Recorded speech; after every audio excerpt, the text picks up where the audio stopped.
everybody, welcome to the Pink Riot Comic Show where we talk all things comics and pop culture by black and brown folks.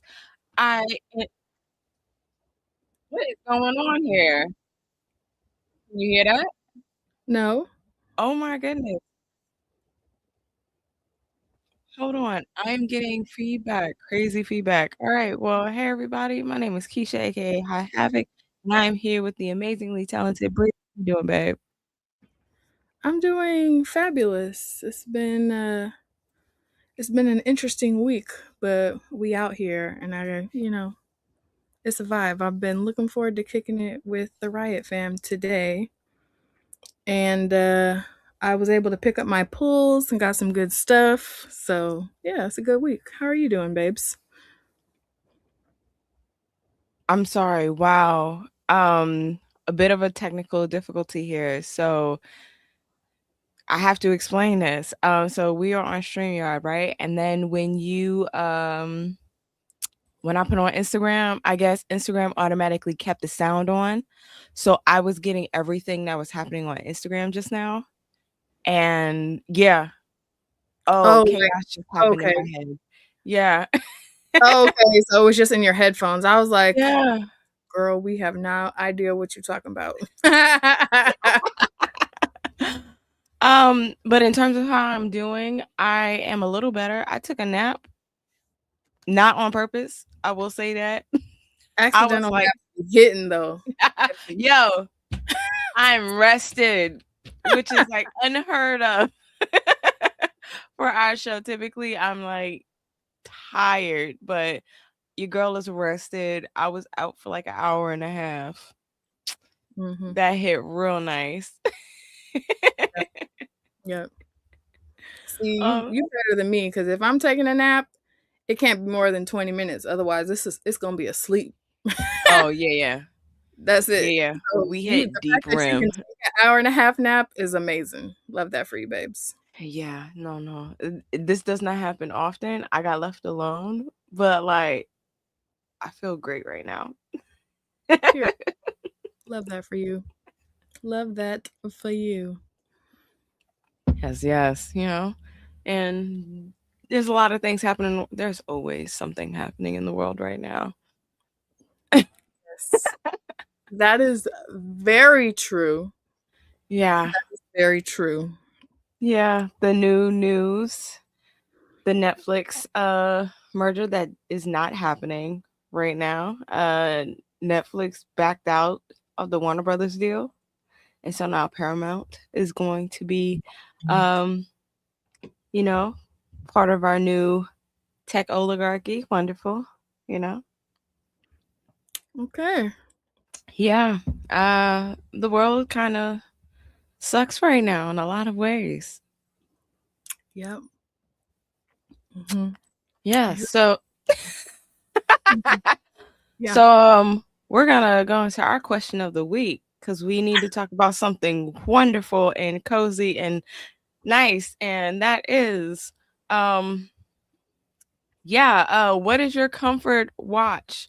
Your comfort read? My goodness, we all need some comfort these days. And what are we doing? What are we doing? What are we watching? What are we reading? So I have a list of go tos that are my go tos for a number of reasons. Mhm. So I have like just firing off the top of my head movies that make me smile and make me happy cry are usually what I go to for my like comfort things to watch. Mhm. And so I'd say at the absolute very tippy top of this list is Life with Martin Lawrence and Eddie Murphy.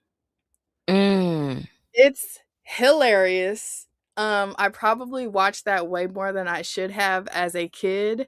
And while the movie is funny, the like quoting it inside Yeah. joke memories that I have with my sister and like my cousins are very much top tier. Within that same realm, I have to say Friday After Next. Is it the Mm. best Friday movie? No, but Money Mike made that movie for me, and I Mm. will Yeah. scream and cry laughing at that every single time. Also on this list is Ever After with Oh, Drew Barrymore. Love yeah. Her Me Down. Yep, that's going to be a good one every time. Another one that is top tier that my son is always down to watch with me is Fantastic Mr. Fox. Oh, I haven't seen that one. That is a gem of a movie Okay. for sure. So yeah, I have a lot of those. Oh, and Crooklyn. Those are like my favorite. Nope. Yeah. Just turn my brain off. I could recite the whole movie to you. Like this, though they may not be about like sunshine and rainbows things, they Mm-hmm. represent like a safe time for me. So they're always going to be big up there on my list of things to watch. Oh, also Big Fish. Okay. Yeah. Yeah. Like I get that none of these are like connected in any way and they're They super don't have to random, be. but They don't have to be. those are my movie lists. And then what I have been comfort watching lately Mm-hmm. is rewatching Delicious in Dungeon. And I love to watch Master Chef Junior. Master Chef Junior is dope. It It's like is. the It's cutest thing because what do you mean you have a distinguished palate and you're only 9? But go off, friend. cook better than most people on this planet. Like, yeah, 10 out of 10. Right. That And one they're is just great. so like it's just so cute. It's the wholesome TV that I love to see. So yeah. Mm. Aw. Hmm. Um, I am in a time where I am figuring out new comfort watches and reads Mm. because there are things that just don't hit the way it used to. Like Parks and Rec. I loved Parks and Rec with every fiber in my being. I used to watch it all the time. Like that was my show. I There's so many quotable things and inside jokes that like treat like there are things that I just constantly do, but because of certain actors in it and because like, of the way I think these days, I can't enjoy it the way I used to. So like I don't watch it anymore. Um That's fair. I think My Hero Academia has become like a good comfort of mine lately. Mm. Um, I really do like it's one of those shows where I don't mind watching from the very beginning Mm. and restarting it. It's wonderful for me. Um, I think that's like the only comfort watch that has really passed the test these days. That's fair. um, That's fair. and in terms of books, oh my goodness, I The should good have that I really didn't thought about this. say any comfort books. If I'm like needing to comfort myself, I'm wanting to turn my brain off. So I'm not. True. And then like Very true. just had that conversation about like rereads. So Mhm. what I will say Oh. is books that I know are like a certified banger, I will Mhm. save for my reread. Like since we talked about it, like I have Yeah. legit been like excited and itching for this reread, but holding on Mhm. to it, kind of like savoring it because I know it's going to be so tea the second time around. But the Between Earth and Sky series by Rebecca Roanhorse, Oh, for sure. I couldn't shut up about Mirrored Heavens, and I Yeah. literally like finished it and was like, "Dang, I want to reread the series," because I Yeah, didn't do yeah. rereads as I was going, but I know it's gonna be fire when I reread it. So I'm like, I will save that for when I really need it. And Mhm. I haven't needed it this year because I've been coming across bangers. Listen, yeah. Yeah, Yeah. So I was like, 2026 has been bangers for comics yeah, and books to be. All right, hold on. We have a lot happening in the chat right now. what's up, My y'all? goodness. Hey, y'all. How What's up, y'all friend? doing? What's up, Riot? Right? Hey, Ajira. How are you, babe? And that is Ajira, just all in the beginning. Um, Hey, LT. How are you? Oh my goodness. Everybody's here. The gang's all The here. things all here. Hey, hey. Oh, hey, Mr. Alkebalon. I hope I'm El pronouncing that right. Kebulon. Alkebalon. All That's the right. only way Shout I've out heard to it. y'all when you get Miss Stephanie Williams again. Um, we are letting our good sis rest. Okay? Yes. We are We love letting her her down. rest. You know this is a Stephanie Williams Stan account, and she has been the queen of being booked and busy. If booked and busy was a person, Mm-hmm. it would be Stephanie Williams. And it's one of those things where it's like we have our if you haven't already, you can definitely check out our long form interview that we had with her at San Diego Comic-Con, and Mm-hmm. she's definitely down to come back, but she's also super booked. Yeah. So, yeah, I think we just And been respecting her space, but definitely plan to have her come through soon because quite a few of her projects have wrapped up or are wrapping up with mm-hmm. their final issues. So we want to run it back when we can talk tea. You feel me? So Yeah. yeah. Oh my goodness, there is so much happening in the chat, and our But guest it's go just a ahead. But before we get Mhm. off the Stephanie Williams things, please don't get it confused because the way that we have been pre-ordered up on everything and keep Mhm. saying about literally everything she has going on, it's like tick the list off. Speaking Yes. of which, we'll definitely talk about this more later because we have to invite our special guest onto the scene. But the she had quite a few drops this week, Mhm. and we definitely copped every variant and supported and showed up. So I hope you guys can say the same, but we'll talk more about that later. Yes, yes. So, getting into the first half of our show, we have an amazing guest coming through today. It's part of our Megascope I almost said Interscope. Ooh, Megascope interview series. I don't know why I said that. Megascope interview series. Once again, y'all all know how much we love Megascope and just how impactful each and every story has been, and the purpose of this imprint. And so, without further ado, we're going to talk to the amazing, award winning, fantastic comic book writer, storyteller, like screenwriter, all those things, Mr. Hugo Canuto. Hey, hey. Thank you, thank you. Hello, Bria and hello, How you doing? audience. I'm so excited to be here with you today.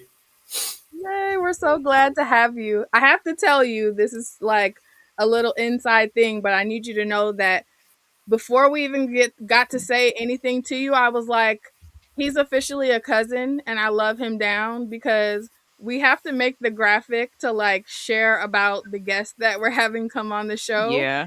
And Keisha tasked me with finding your author photo or, creator photo. And what I will say is that a lot of creators in comics either don't have an actual creator photo or it's like an animated version of themselves. So Yeah. imagine my delight when I just had to do a quick little Google and I see your very much adorable smile, also Oh, comfy Yeah. shirt vibes. Like, I was like, oh my God, Hugo is such a cinnamon roll and I love him Yeah. forever just off the strength of this I love photo. you too. I love you too, and I'm so glad to know about it. And you know, when you invited me, I said, "Oh my God, it's so good to talk to our audience in US, to our foreign audience, because we do our artwork here in Brazil, and sometimes it spreads overseas and reconnects with our friends and our brothers and sisters in US, and also it's a pleasure, and thank you for the kindness." Yes, of Nice. course. Thank you for coming. We were glad that you responded so quickly and with such kindness yourself. So yeah, it's Yes. honestly an honor to have you on the show. Oh, Yeah. hold on. We do have shout out to Ajara. Um, That is definitely for you. Like, I know that's Portuguese, right? Yeah, Yeah. Okay. It's like We love a Portuguese and multilingual Brazil are in the hype now. Yeah, are because of Wagner Moura and all the movies, the Oscar. nice. love it. Oh my gosh. Okay, so we have you on the show today to talk about Tales of the Orisha. Look at this beauty of Yes. a book. But one thing that we love to do with all of our guests who come to the Pink Riot Lair is ask this question, which is, what was your comic book origin story? So, like, what got you into reading and loving and enjoying comics? But then Wow. also, what is your comic creator origin story? So, what got you into creating comics? Yeah. Uh, First of all, I will try to do my best in English. It's my second language, so sometimes they. Uh, I always loved comics. Hold on. What's Mm. going on? Yep. We're having some technical I difficulties. have my father has a friend, and he used to lend me his comic collection, All right. and Hugo? he shows me Hugo, at can you that hear me? moment masterpiece like yes, We're having a little bit of a delay, so we're yeah, I missing can bits hear of your you. story. Mm. Okay, your movement seems to be okay. There it Yeah, the is. sound is going in and out. Yeah. And I should I leave, come back? Yes, if you Mm. don't mind, please. We don't want to miss any of your story. Just try Right. to.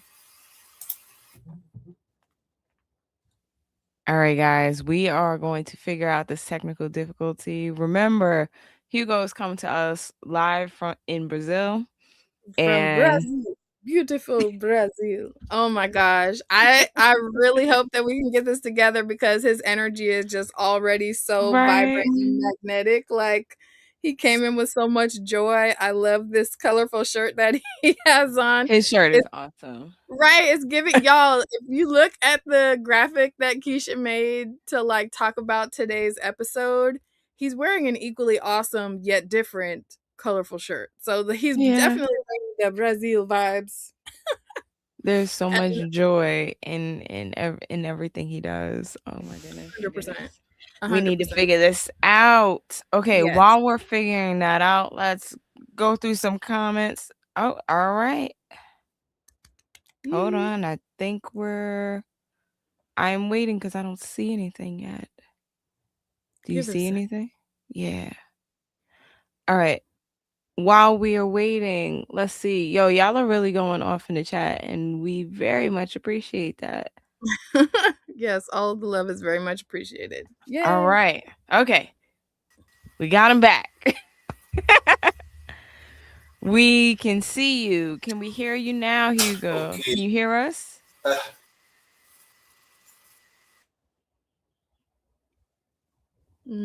I hear Mm. you, but the image is slow. There are some sort of delay Mhm. uh, Yeah. in the. All right. Oh, Mm. now it's So, okay. okay. Uh, I think it's okay now. Do you hear me? Yes, Yes. we can hear you. So it seems like we just have a bit of a delay, which makes sense. You know, he's coming from very far Mhm. away. So we may just have to like give the Mhm. pauses in between so that each of us can kind of catch up. Yep, let's do that. All right, let's try this out. All right. So, It's okay. It's fine. yes, we can hear you. We can see you. Now it's fixed. Yeah, my internet sign was fine. I don't know what happened. But anyway, I started a lot of comics when I was 10. my father's friend, he used to lend me his collection. So I read that when I was 10, the best of the 80s in comic books. I read that 70s and 80s. I read that X-Men by Chris Claremont, John Byrne, Yeah. Dave Faulkner.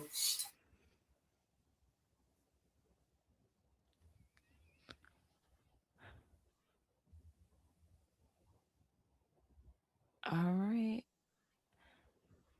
Has it popped? Okay. And, uh, Okay. Shy is just saying also, we talk. Okay. We're good. uh, yeah, I'm good here. So, oh, it's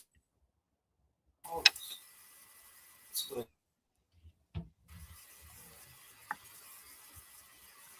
I don't know. All My right. internet's it's fine here. This uh, Yeah, we're not sure because typically what happens with StreamYard is no matter what your internet is, it will always, look and sound good on our end. But something is going on here and we're not entirely sure. All right. yeah. In a less, if it doesn't fix, I will try to do by my cell phone. It will be more informal, but I know my internet in the phone doesn't have delays or Yeah, that's perfectly Yeah, we fine. can do that. Yeah, we've done that a bunch of times. phone. Just Yeah, it'll still show up clear. It'll still show up good. You won't have to worry about anything else. All right. So while we wait on that, um, when I Does say anybody else, when somebody says Brazil, think of the capoeira dude from ponytail, Bob's Burgers? He was like, I'm yes. from Brazil. Ponytail. No, just Oh me? my Okay, sorry. goodness. Go No, ahead, you're Wolfie. not alone. I do think about that too. All right, but no. This I love the story so much because one Tales of the Orishas. Once again, I am really synopses are interesting for me. Okay, so Tales of the Orishas is um a story about all of the Orishas. There is this group that is being invaded and they are seeking help from Shango and his wife. And Shango and his wife are now, working and they're trying to save them. That is a very truncated version of this. You are better at this, Bree. Go ahead. You do that. I was like, yeah, yeah, sure. Yeah, Yeah. yeah, yeah, yeah. No, no, no. You do that. Go ahead. No, no, Cause it's all good. So Tales of the Orishas, we get the it opens up with the origins of the universe. I love the way yes. that it's depicted in this comic because it describes pretty much space as like a sea of infinite possibility, but also of emptiness. I love the way that it was depicted in the intro of the book. And once we get that introduction, it describes the hierarchy and how the Orishas come about and come into play. And then we move forward into Keisha's description. We see how they have been separated amongst different spaces and how they built out and created the mortals among them. And we are dropped right into the middle of this war situation where they are seeking support from them. And then we go on this epic journey, and then we see this crazy battle between them. And I, the way, my favorite things about it, like how we were talking about how Hugo is this bright, colorful personality. He has this big energy that you It's immediately love. all in That the story. 1000% comes across on the page. Yes. Everything about this book is bright and colorful and endearing. And he's back. Okay, awesome. Yes, Let's yes, get. yes. Let's do this. Sorry, I'm just running my mouth. Oh, this is coming in much clearer. Yay! Yeah, we fixed it. Perfect. The problem is fixed. I really apologize. I don't know what happened, but let's move on, Yeah. and Yes. I will do my best. Love Okay, so this. uh, I was always in love for comics since I was a kid, since I was 10. My father's friend, he's a collector, and he used to lend me his comics. So I grew up reading the best of the 70s and the 80s, and even some part of the 60s.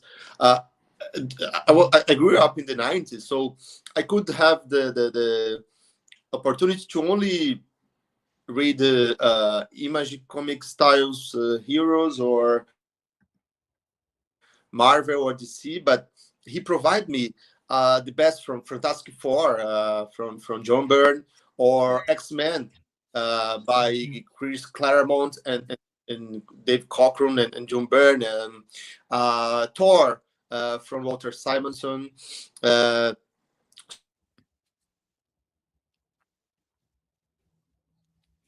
all this it it it it gave me the imagination and the passion uh, that since then and since then comics are part of my life. I'm a still nowadays I'm a comic book reader. I'm a comic book collector. I really love it because they expanded our imagination. I grew up in the 90s, so I grew up before internet, and at that moment, comics were like gates from imagination. Go to the Yeah. space or Yeah. to the Borean age, or read about time travel. So all those exciting pictures and colors, especially in Brazil at that moment, comic books from US they used to be the most important. And until today, they're very important here. Now we have Mhm. manga and some European Mm. publishers in Brazil, but superheroes are the core of my passion for comics. Yes. Oh, I love Oh, that. yeah. I love that you got introduced to it at such a young age by family members, and that it sounds like they did you justice by giving you like They a gave you the range of best. comic book experience. Yeah, instead of just like one superhero here or other, you got like different ages worth of comics Yeah. exposure at an early age, so you have an appreciation for the craft. We love that. Yes. Yeah, Okay. and especially the craft from the Silver Age. Mm, Uh, Mhm. Jack Kirby, as you know, yes, Yeah. yes. I love the sent me a homage to him in the back. Yeah. Yeah. yeah, yeah.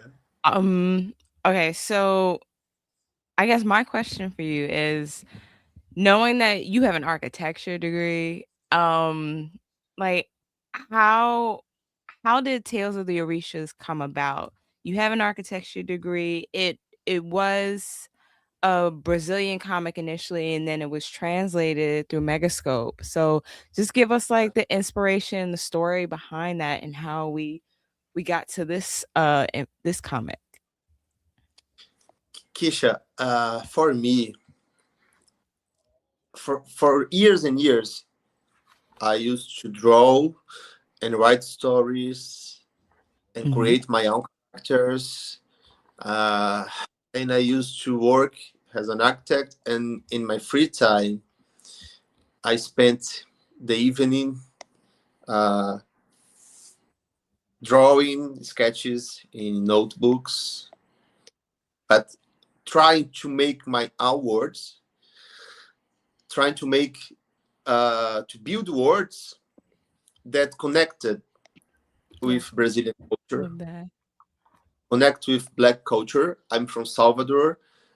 It's the city in the world outside the African countries, is the city with the biggest black heritage in the Period.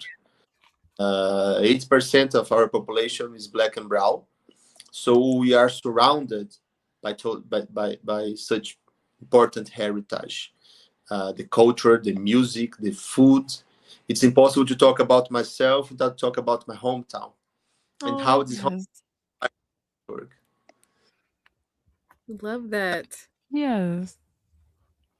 You should come next trip, next vacation. Come to Brazil. Listen, don't threaten Yes. us with a good time, Hugo. We will definitely pull up. I love that your passion is so very clear, like throughout the story, and we can definitely see that, like silver Yes. age influence in the way that some of your panels are and some of the expression from the characters. I want to just show everyone in the back matter. He talks about this connection to Afro-Brazilian culture, but we also get a peek at the covers of Yes. the originals, and I'm like, oh my gosh, this one right here is Oh, definitely my favorite. Stunning. They are all so good, but that was such a treat to get in the back of the books and to learn the origins of the story. So how did you get connected with John Jennings and Megascope? so uh, just one step before, uh, Mhm. the Orishas are part of Afro-Brazilian culture, spirituality, and philosophy. But it inspired arts. When you talk about Brazilian art or art in Bahia, in my hometown Salvador, it's an art that comes from the Orishas lore. And Orishas are like they're not gods; they are deities or entities from nature. It's a philosophical way to see nature as a living being, Yeah. Mm. and each one has different colors. As you show me, Oshun, for example, is the deity of the rivers. And she wear golden cloth, because gold symbolizes the permanence of life. It's a metal that doesn't go down. It keeps perfect forever. And she also Mhm. the deity of motherhood, love, beauty, fertility. So all those myths and stories inspired me to bring it to comics, because despite the importance for our Brazilian heritage, many people doesn't know about these stories or doesn't know about such culture. Yeah. Or unfortunately, for example, for years and years, people used to uh, reduce such heritage for a smaller uh, knowledge, Mhm. as if was less important. And I was always questioned myself why, when I go to a library or a bookstore, it's easier for me as a Brazilian, as a brown Brazilian, find books about Norse mythology, Greek mythology, uh, Yeah. uh, Yep. That Hugo. Yep. Japan, instead of black and indigenous and African indigenous, that dialogues much more about with my reality, our reality in Brazil, Yeah. rather than Norse or Greek mythology. Even in school, it was easier. I think it evolved a lot in Brazil. Now it's easier to in this. It's not that easy, but it's more and more open. Hmm. Schools talking about Orishas and African heritage. But when I was young, we had European centralized knowledge in schools and universities. Yeah. Yeah, we have that same issue here. Yeah. Where it's so easy to learn about Norse Greek mythologies, and it is embedded in our, you know, it's embedded in even like our school systems and how they teach all that stuff. Curriculum. Whereas, Yeah. yeah, whereas like, we have to fight, like actively fight to learn about Black history, Black mythologies here in Yeah, America.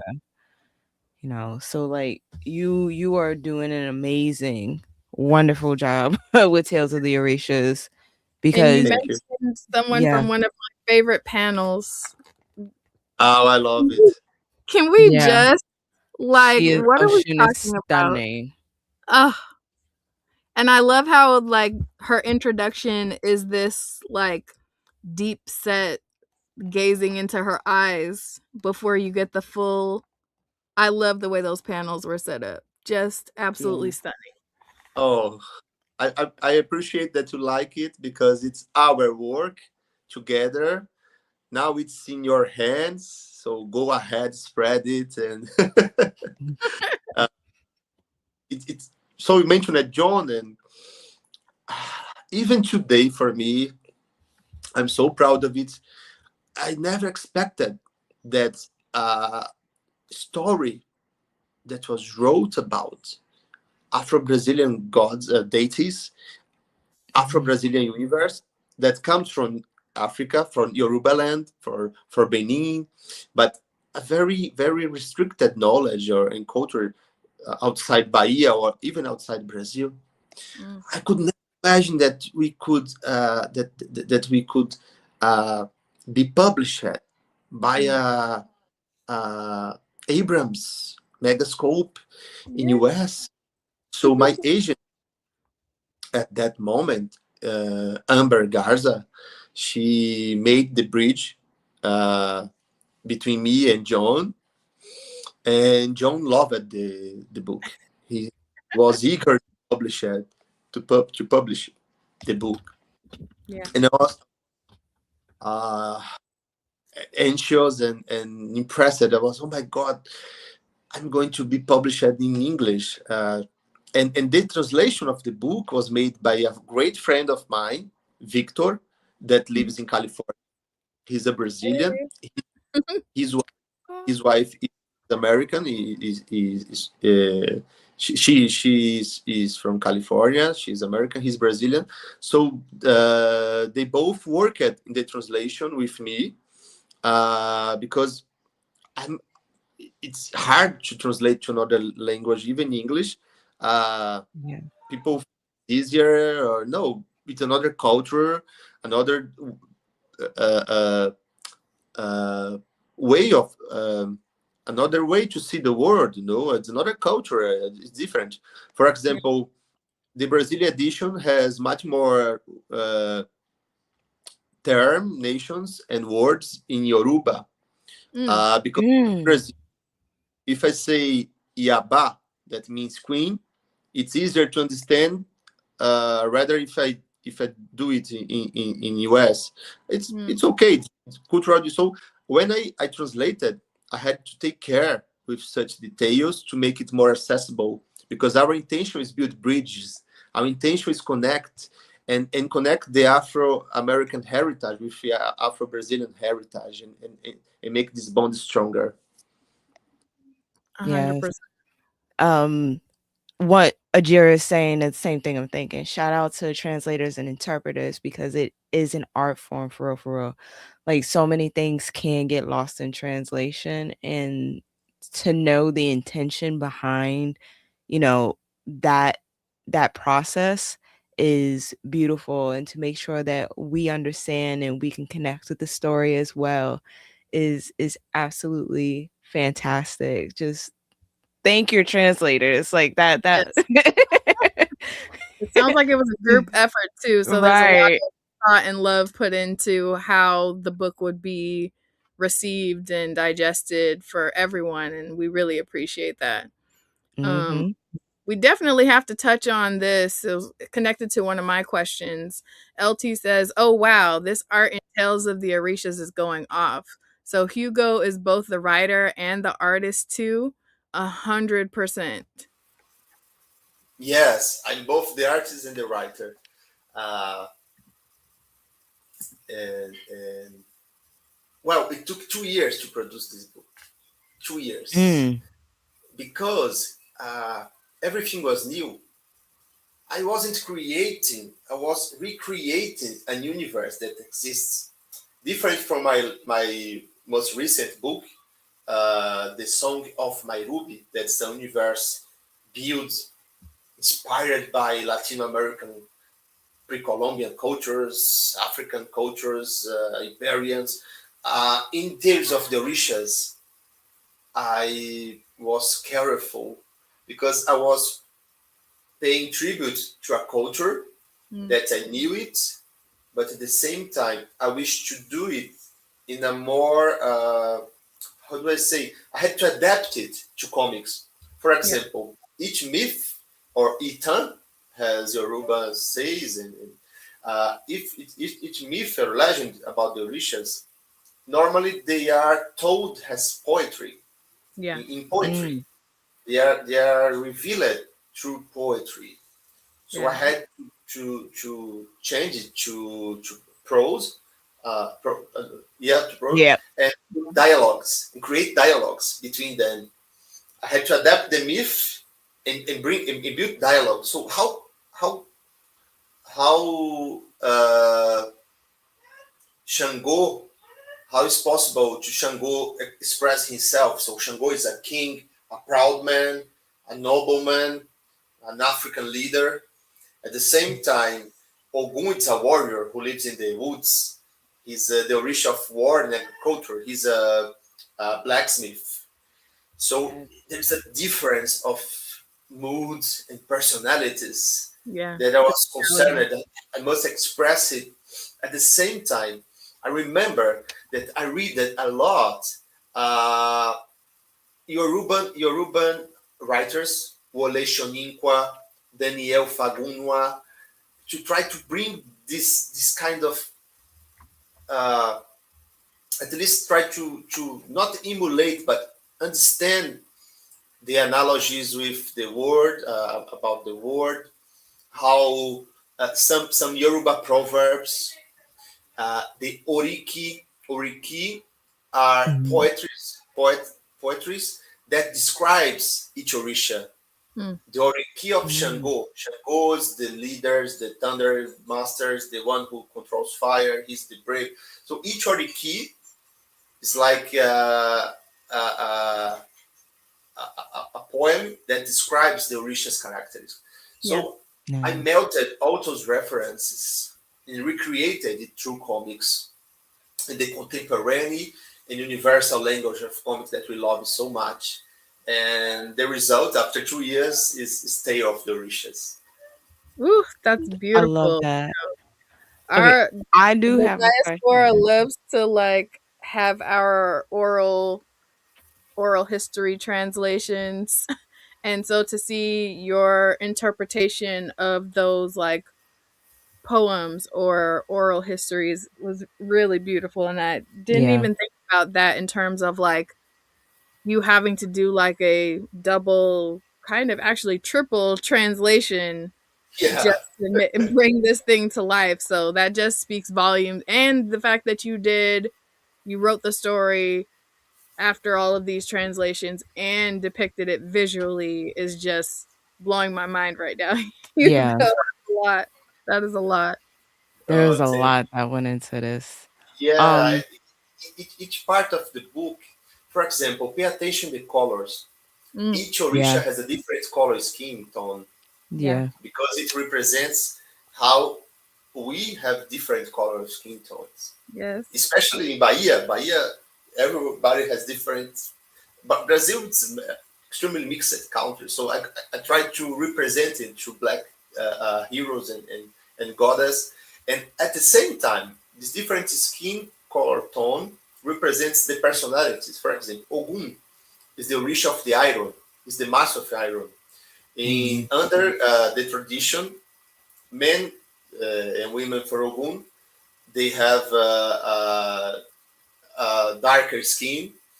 Uh, but Oshun, for example, the gold and the copper, Mhm. the Yep. they represent Oshun. So her skin tone in the story comes a little bit closer to the copper tone, and Shango, that's fire, is red. So each one has a detail, uh, and also the way they move, because once you go to the terreiro, the place that worships Orisha, the dance, the drums, each Mm-hmm. Orisha represents the story through dance, through movements. They dance through the like a martial art or a Yeah. seduction dance. So also this movement I had to capture and try to make it through comics, try to make it in a draw. So when you see Shango fighting, the way he moved, he hold the axe, and the way it's real. I mean, when you go to a Shango's festival, you see the guy dancing, and the way he holds the hammer, the axe. So all those details are there. Wait, you guys have a Shango festival in Brazil? Yeah, every terreiro has Shango festivals. Oh, you have Oh to tell my us about goodness. this. Yes.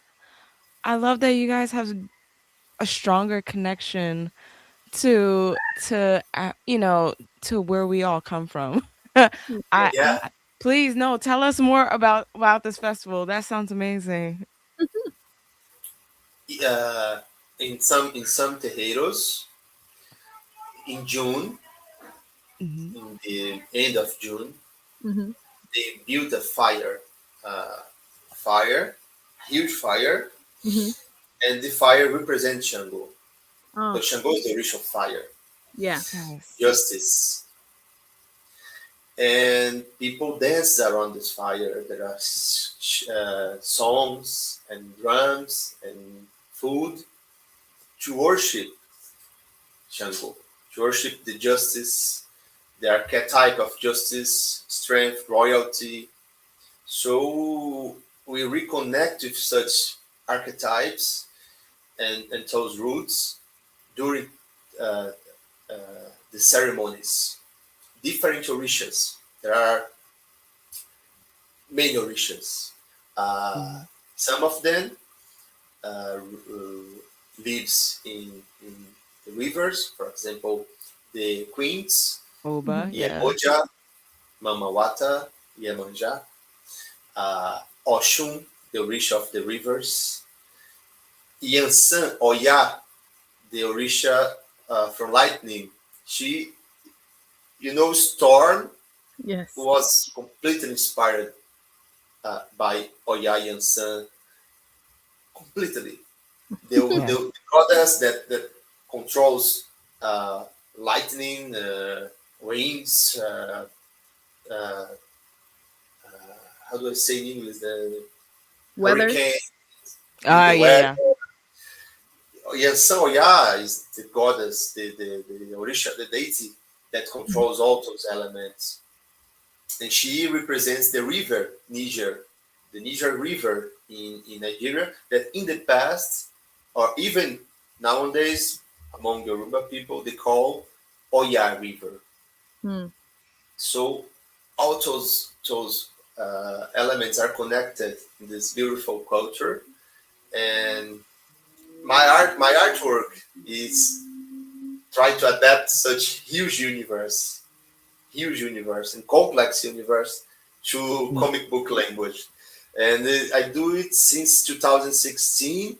Mm. The first book was released in 2019, 18, and we are going to make the third book. We have that. We have uh, the intention is published around uh, um, 90 books about the Orishas, bringing the legends and the Mm. myths. Mhm. We already have two books published, Tales of Mm. Orisha, that we did it in English also. The Mhm. second book name is The King of Fire. It's about Shango. We published it a few years ago. I hope I can bring to you in English. We already have it translated, but we are trying to find if the publisher house will do it. Right. Mhm. They need to do it They because this do. is this is a fantastic story. Um, okay, I want to since Bree talked about her favorite panel earlier, I wanted to talk about my favorite panels. There's actually two, and They are location ones, and they span against 2 pages, right? And Mm-hmm. it Yeah. feels like it's retro futurism. Like I feel like I'm in the past and in the future at the same time. Yeah. And I don't know, it just makes me feel like, man, we have been capable of so much in the past, what we are capable of now, and what it could be in the future all at once. And oh my goodness, between that one and Yeah, that was my other this, second one. yeah, That's literally the I page was, before the panel I was showing. I've seen that and I was like, wow, yeah, world building is nuts. yes, I don't know, it just was so hopeful and so beautiful. And just those two panels alone just made me go, wow, are thinking about you are just thinking about every moment in time. And I just thought it was absolutely brilliant. I don't know if I have a question connected to that, but Yes, just I just giving wanted to flowers say where that. they're due. Because Yes. if you guys don't already, when you get your copy of Tales of the Orishas, you have to check out what we're talking about because you Yeah. showed it really quickly, but there's like so much detail that goes into the hidden or secret city, and you see like all of the structures and the way that there's like clearly idols in certain places, and it just looks very much like where I would want to be like Yeah. that. It, I don't know, it's just I literally was stuck on that particular one. Like I Yeah. liked all of the color and the story that was told with like the environments for everywhere, but that one really stood out to me. And then you literally Yeah. turn to the next page and that's And it's my girl. So I'm like, this one, I was my flabbers were gasted immediately, guys. yeah. Hugo, this is a beautiful book. Yeah. Thank you. Absolutely Thank you. beautiful. I put a lot of love on it. And I'm glad that you liked the series because at that moment, the architect that still exists inside of me, he comes and he dreams of propositions of civilizations that comes in the future Yeah. reconnected with the past. Yes. Cities that could be built with beauty, integrated uh, with the nature, Yes. Yes. and Okay. full of art, monuments. And the first thing when I decided to do Tales of the Orishas, I would like to represent an African civilization that all those negative stereotypes about poverty, underdevelopment, uh, Yes. they are gone. They are not the important thing. The important Right. thing how to this culture, this Mhm. monumental culture that survived the cruelty of slave trade in Americas and Mm. rebuilt itself despite all the difficulties and prospered and built knowledge, philosophy, religion, a new universe of possibilities in Brazil, in US, in Cuba, in Latin America. So these precious cities represents it. When Yeah. you show Yo-Yo, the capital of Shango's kingdom, it's very interesting how the first layer is, oh, he's doing Jack Kirby. Asgard, the Olympia, the Eternal, Aztlan. Yes, in fact, or new gods, new genocides, all the Mhm. references there, that iconography, that monumentality. But this city represents the power of Shango, Yes. the Yeah. elements that uh, define Shango. So you can find a lot of access, great access. In Yes. Brazil, for example, in Bahia, in the Palace of Justice, they have a huge Shango axe symbolizing justice. Wow. People donated, they have in the justice. you can see fire. You can see the red colors. It's a hot place. It's a place of warm because Shango is the date of volcanoes, fire, lightning. So Mm-hmm. Mm-hmm. the city represents his power, and especially specifically a man's power, the kingship of man. You can find it in that page, in those two pages. Mm-hmm. But uh, after he appears, oh yeah, his wife is there Mm-hmm. by his side, Yeah. ruling by his side. So a few pages later, we come to Oshobo, the kingdom of Oshun, Yeah. the golden kingdom. The Shango kingdom has walls. The realm of Oshun doesn't have walls. The water connects the islands. Yeah. The water embraces in a valley full of rivers, canals, hills. It's Yeah. the female power. Yes. It's the Yeah. female power of Oshun, the power of creation that generates life. All those things referencing in Yoruba and in Afro-Brazilian culture. Uh, Yeah. the way I'm describing is referenced Mm. in this culture, just to be more specific. So you see all the symbolisms in those two cities. You find it each detail, uh, the palaces, the trees, because I try to translate such universe. And if I wrote about it, okay, now you're looking for Shango City and this, it would be boring. So yeah, it would be boring. So you can read the art, Yeah. you Yeah. can read the statues. Everything has a meaning there. Uh, for example, when Oshun arrives in a golden boat, Mm-hmm. there is a festival that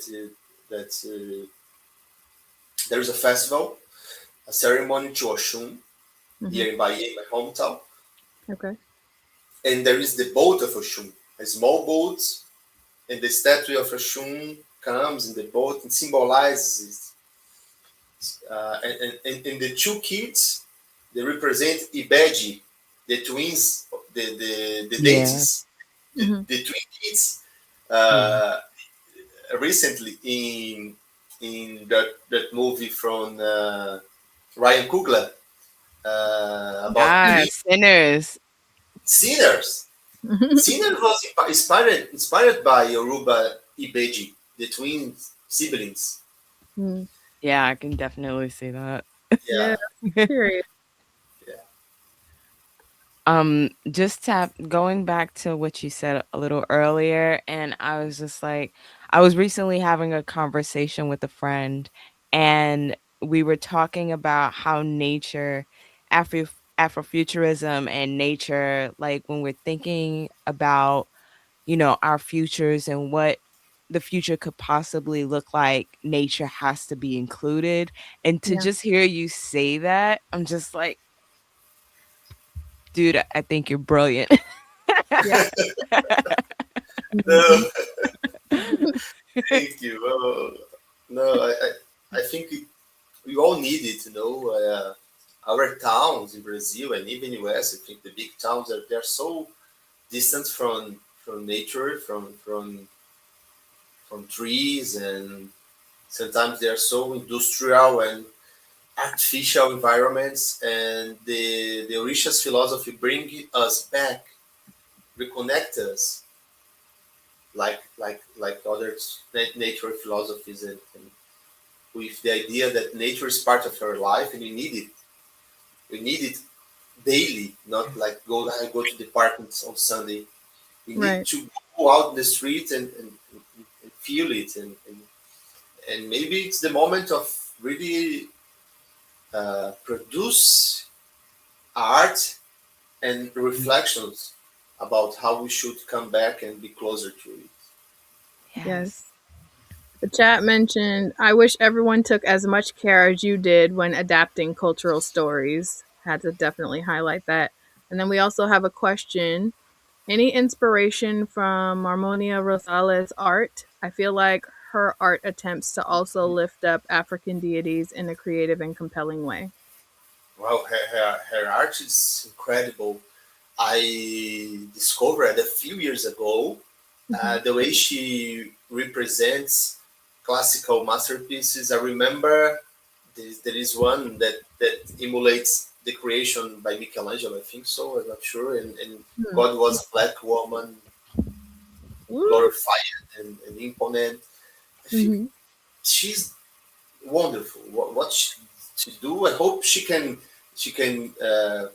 open an exhibition in Brazil. Brazilians must know more about her artwork. Harmonia Rosales has a fantastic artwork. Yes, Yeah. it's a huge inspiration. But here we have a lot of artists. For example, Rubem Valentim. Wow, he was one of the biggest Afro-Brazilian artists. Nadia Taquari, she's a sculptor. Wow, her artwork is amazing. Uh, if you want to know more about all the legacy that I mentioned in our Mm. lecture, there is a book.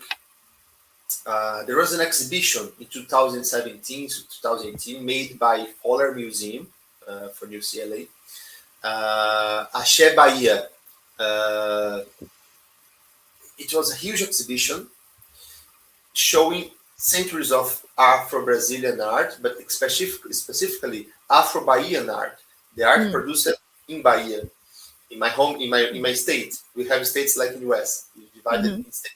So Bahia is a state, and this Afro-Bahian heritage. So this book is the best because it contains a lot of mentions about the singers, sculptors, uh, uh, fashion designers, that that this melting pot from Africa and Brazil produced through centuries. So I recommend you to find this book. Che Bahia is the catalog of the exhibition. All right. Nice. Thank you for that. I am looking for that now to put in the chat for everyone. Period. I, And I LT mentioned that the piece you were speaking of earlier, he says, yes, I believe the piece is called Migration of the Gods. Migration of the Gods from Harmonia Rosales. Yes. Yeah, Aqui I will send to you. I sent a picture to you from the book. The Power of Art in an Afro-Brazilian Metropolis. Wonderful. Period. LT also mentioned that as well. Yep. I'll try to. I'll send you by email. Yeah. Yes. I hope I hope I can go to US. I'm trying. Who knows this Yes. year? Who knows this year can go and meet you personally. Yes, we would love Yeah. that. Right. Oh my gosh. The way that we're like, you already have our wheels turning because I feel like Pink Riot in Brazil sounds amazing. Like, we definitely need to make that happen. Right. Should go. Period. Oh, Oh my this looks gosh. Okay, so we awesome. want to make sure that we're being respectful of your time. But one other question that we want to make sure that we ask to you is, what does the concept of the Megascope and Megascope the imprint mean to you?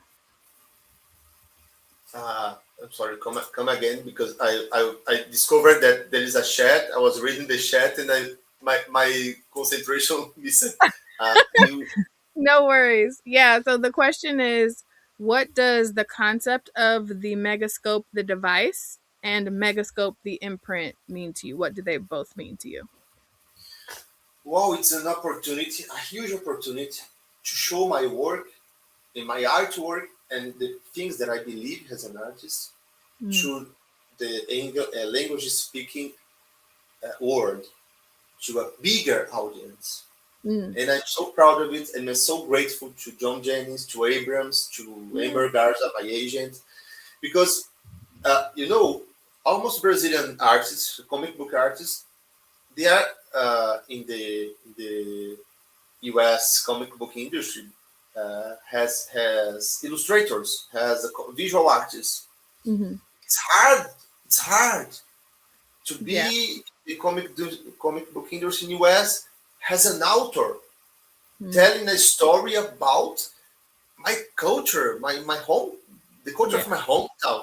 So sometimes I'm, oh my God, so big and so important. And the way John loves this book, we won the Glyph Award Comics through these books in Yeah. 2024. Period. We were finalists from Ignatz Awards in 2024 also. And Dwayne McDuffie, I was the first Brazilian, I think I was the first Latin American artist to be among the finalists in Dwayne Wow. McDuffie. And for me, it's so big, you know, and sometimes I wish I could do more.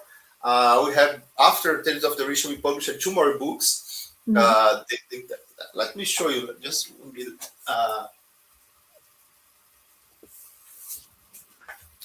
The King of Fire is the second volume of Tales of the Orishas. Hey. Nice. It's already done the translation. It is tell another story about the childhood of Shango and how he became the king and his family and his father. Let me show you this. Also, it tells about the creation of the universe Wow. That is awesome. and after that I published another one. It's called The Song of Nairobi. It's inspired some Incas legends, and I'm working right now in the third volume of the Orishas, but different from the others. Iemoja, the Mm. great mother of the seas, she's Yes. the main Mm. character, and I'm Yes. doing it. Nice. Yeah, yeah, and I'm doing it with an artist. Her name is Marilia Mars. She's Okay. a black Brazilian illustrator, one of the best we have here in Brazil. She's my partner in this new project, and I'm so Hmm. excited because my plan is uh, from now invite friends and artists that I admire to work with me in these books. You know? Yes, and I love that Nice. you got a black woman to support you on that Yeah, one. Oh my gosh. Yes. Is there we are have. there plans to have that one translated as well? Oh, ask John Jennings. You know what? We Ask him how will. he We does it. will. We will. We definitely will. Oh my gosh, Uh, I love that. And then we have to ask him. totally have Oh, you you want come to back. wait for books and I feel like we need a compendium, like a bigger book with all of the stories in it. That would yeah. be amazing. Yeah. There are so many stories, so beautiful stories and Yes. inspirations. And yes, we have the Brazilian comic book market. We have some of our most important artists in comic book market in Brazil are black authors. Nice. For example, yeah, they are the best, and black and brown. We are the most creative artists in Brazilian industry in Brazil because yeah because we, the stories that are told are stories that interests everybody. For Yeah. example, Yeah. Marcelo de Salete, he published by Fantas Graphics. Fantas Mm. Graphics. He published uh, Angola Janga, Run for It. Run for It won the Eisner. Now he published Mukanda Teodora. He's Mm. the one. Mm. He's the biggest, the most important from comic book author in Brazil for me, and published in US. Uh, there is another one that I admire a lot. All of them great friends. Jefferson Costa, he Mm. and his Mm. wife are doing a wonderful work in Brazilian comic book market, telling about the experience and about the heritage. Maria Mars is another. She's worked with me in this comic book about emoji, and she's a very important illustration, visual artist in São Paulo. Her Mm. artwork goes in the streets, in urban art. Wow. So I really Mm. wish that we can connect our universe and bring you here, and we go there and make this connection stronger more and more. Yes. Listen, from your mouth to Abram's ears, okay? Right? Yeah, Shoot. Yes, for sure. period. I love that. Oh, All okay. right. So we wanna hear from you. We already have a bunch of people in the chat buying the book that you mentioned that as a reference, as well as buying their copy of Tales of the Orisha. But we'd love to hear from you. Like, where can people find you? Are you working on anything outside of this universe? Where should people spend their money? Where you get the most benefit to buy copies of the book? All that sort of thing. Okay. The English editions, they are you might find it uh, from Abram Books publisher Mm. website, Mm-hmm. the Megascope website, and Amazon. I think so. They Mm, sell it in English from Amazon and yeah. by Amazon and Abrams.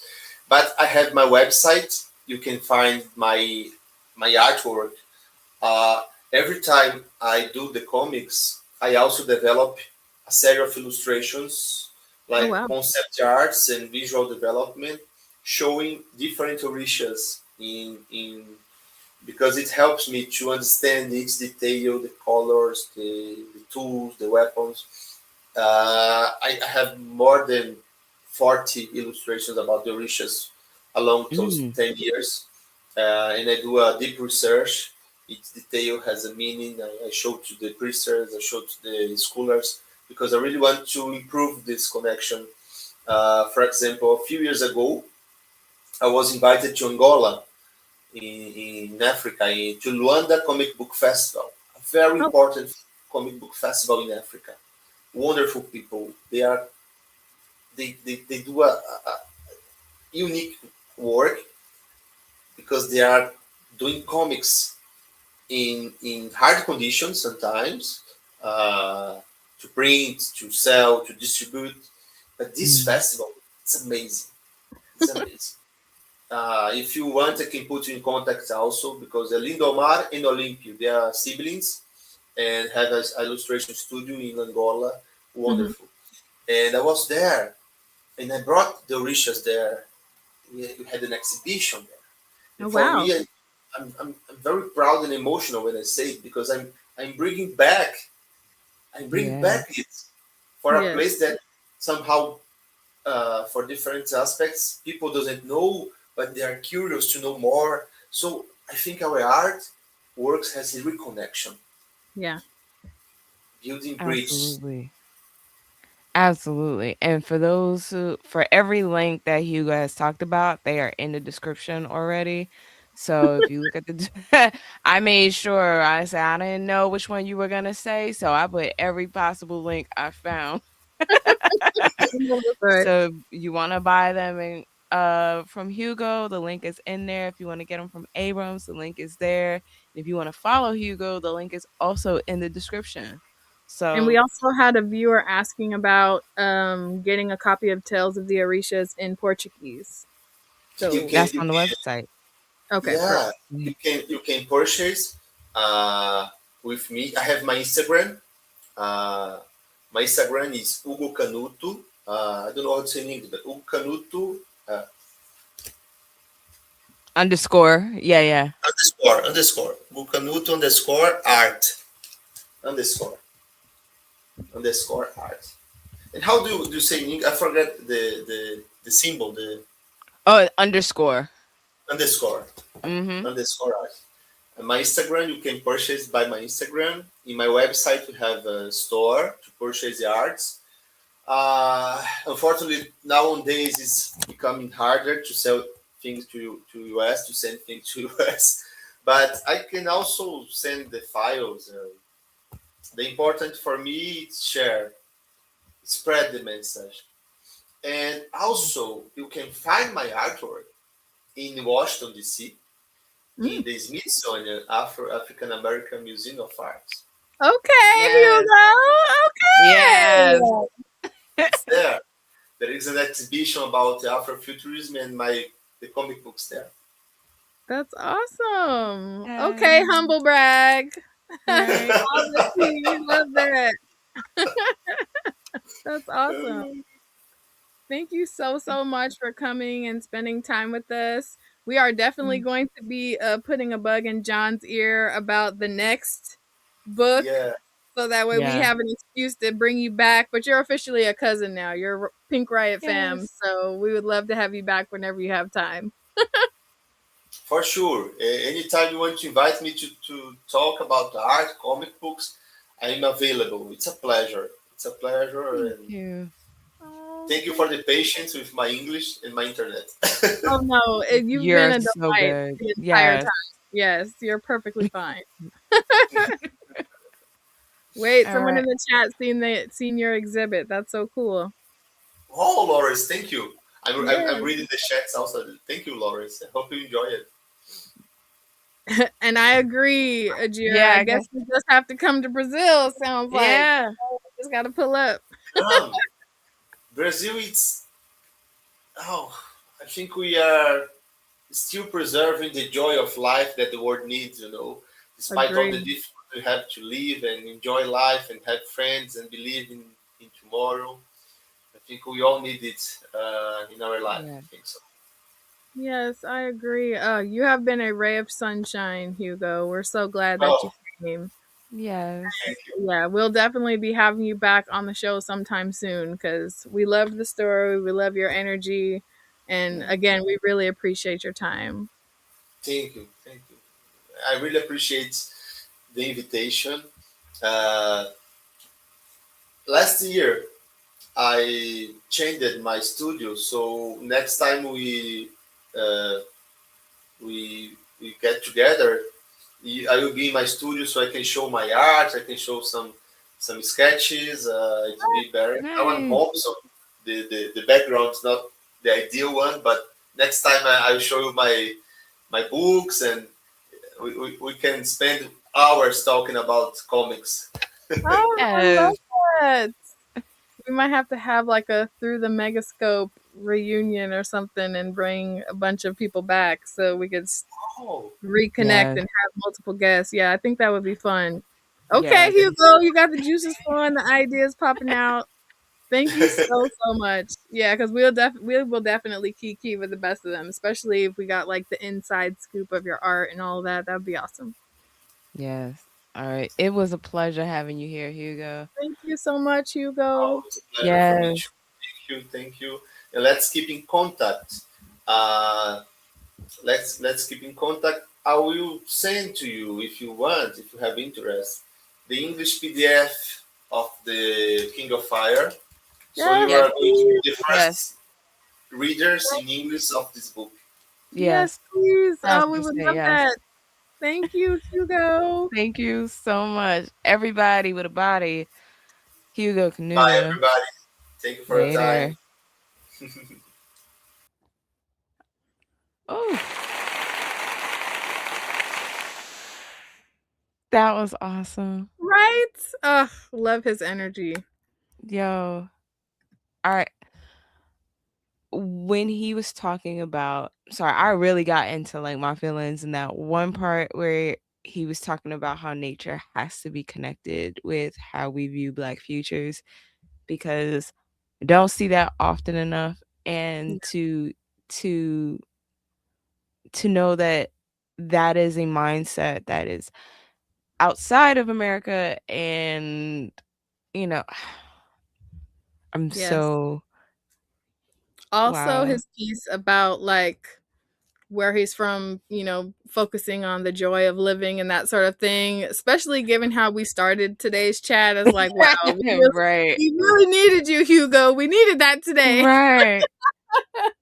Just the amount of joy to intentionally walk in. Um that is definitely inspirational, I think. Yeah.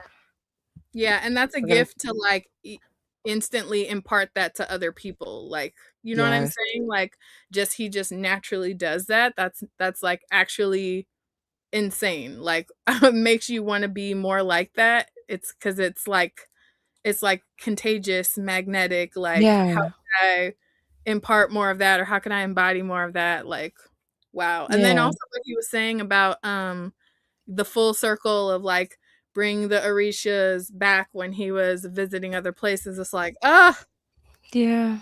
right? We're both like, oh, that is No, awesome. Yeah, it's we definitely have to have him back. He is a delight for sure. yes. Like y'all understand this story was amazing. It was fun. You don't have to go into Tales of Orishas knowing anything. You can really just sit there and learn everything and be in awe of the beauty of the colors of the story. It he did a fantastic job with that one. Yeah. And yeah, just phenomenal. Oh my And he's goodness. sending us the other book.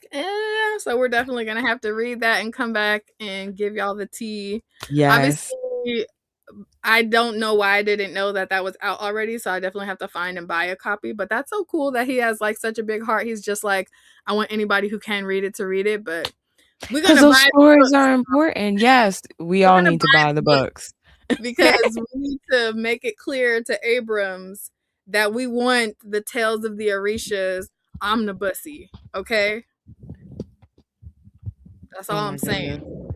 Yes, we do, to be honest. We Like want it. the We need second it. book should have came out, especially since it's award winning internationally. Like internationally, it is award winning. Yeah. Um there is a Yes, lot. these combos are so important. We're glad you pulled up too. Absolutely. Oh my goodness. Yes, and I love These that. I love that y'all are like with us on this omnibusy request journey because we need it. I honestly, feel like, ooh. Also, when he we were was so much fangirling. We didn't even talk about how sexy Tales of the Orisha is when it's naked. oh yeah, absolutely. I mean, we expect this from Abrams, but Yes, like it is definitely a gorgeous book yes, at 100%. every single turn. But hearing his intention for having like multiple volumes, it reminded me of another comic line that did that, where like the goal was to tell stories, tell our history and stuff. Mm-hmm. Golden Legacy. Mm, I have a few issues of that here in the house, but like it just reminded me of like that intention of us learning about some aspect of the diaspora and how we are all connected. And to see that in the Tales of Orisha is just brilliant. I'm gonna keep saying it. It's one of my favorites of Megascope. agree. Brayburn said, "I'll settle for the translated copies of the others." Like, actually, though, like When I we saw the would love, website, we would love a glorious omnibusy, but we will settle for translated versions of the OGs. You know what I mean? I'm tempted to get the ones in Portuguese, like LT Low key, said. LT was saying, yeah, he might just get it in Portuguese just to admire the art. Y'all, it's Yeah. literally stunning. Like his I'm a choice of colors and his use of color imparts the beautiful. energy that him physically in the stream was giving. It's the same energy. And you feel it. Like it feels vibrant and tangible and transporting. I don't know that that's the right word, but No, y'all it know. is. It is. It is. Wholeheartedly. Okay, period. Ajira said, shout out to Keisha for gifting me a copy of this beautiful book way back. Thank you again, friend. I treasure it. Period. You're welcome. See, Yes. now when I get the Portuguese version, I'm going to call you Ajira and be like, "Hey, read this to me, please." Wait, what was I the only one who was like, come through a cultured riot fam, Right? multilingual baddie. Okay, period. Right? Ooh, I love this.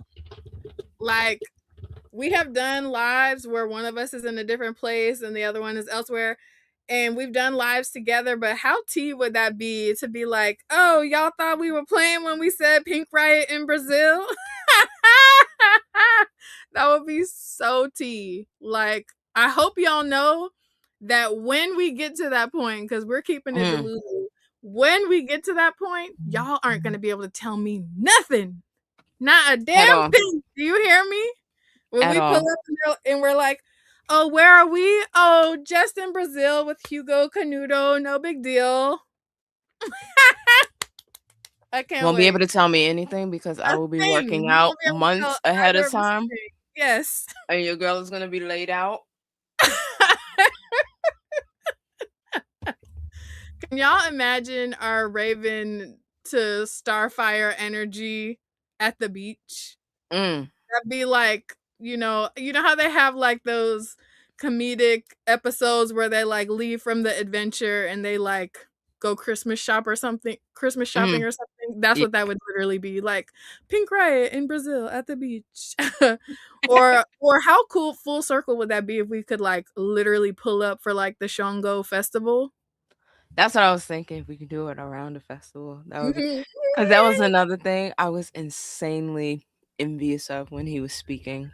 I was like Right, because the he literally connection to to have such a keep strong up that connection. connection. Yes, to just the idea of justice as a whole, and that it's so embedded in the culture that you like see like the icons and the fire imagery and stuff in buildings, and like what are we talking about? Like, Yeah, it made me so jealous because we don't have anything like that here in the US. It's literally like like it's like in any some pockets we do because with the Gullah Geechee, um, right, they but I'm have a saying really like strong, but like as an entire right. community across the Yeah, it's like country, not we don't have that. accepted from everyone or like a understood thing. Like we do have Yeah, some festivals and stuff like that, but it yeah, doesn't sound like it's to that same extent. You know what I'm it's saying? not Especially not for like in black or Orisha brown specific. centric.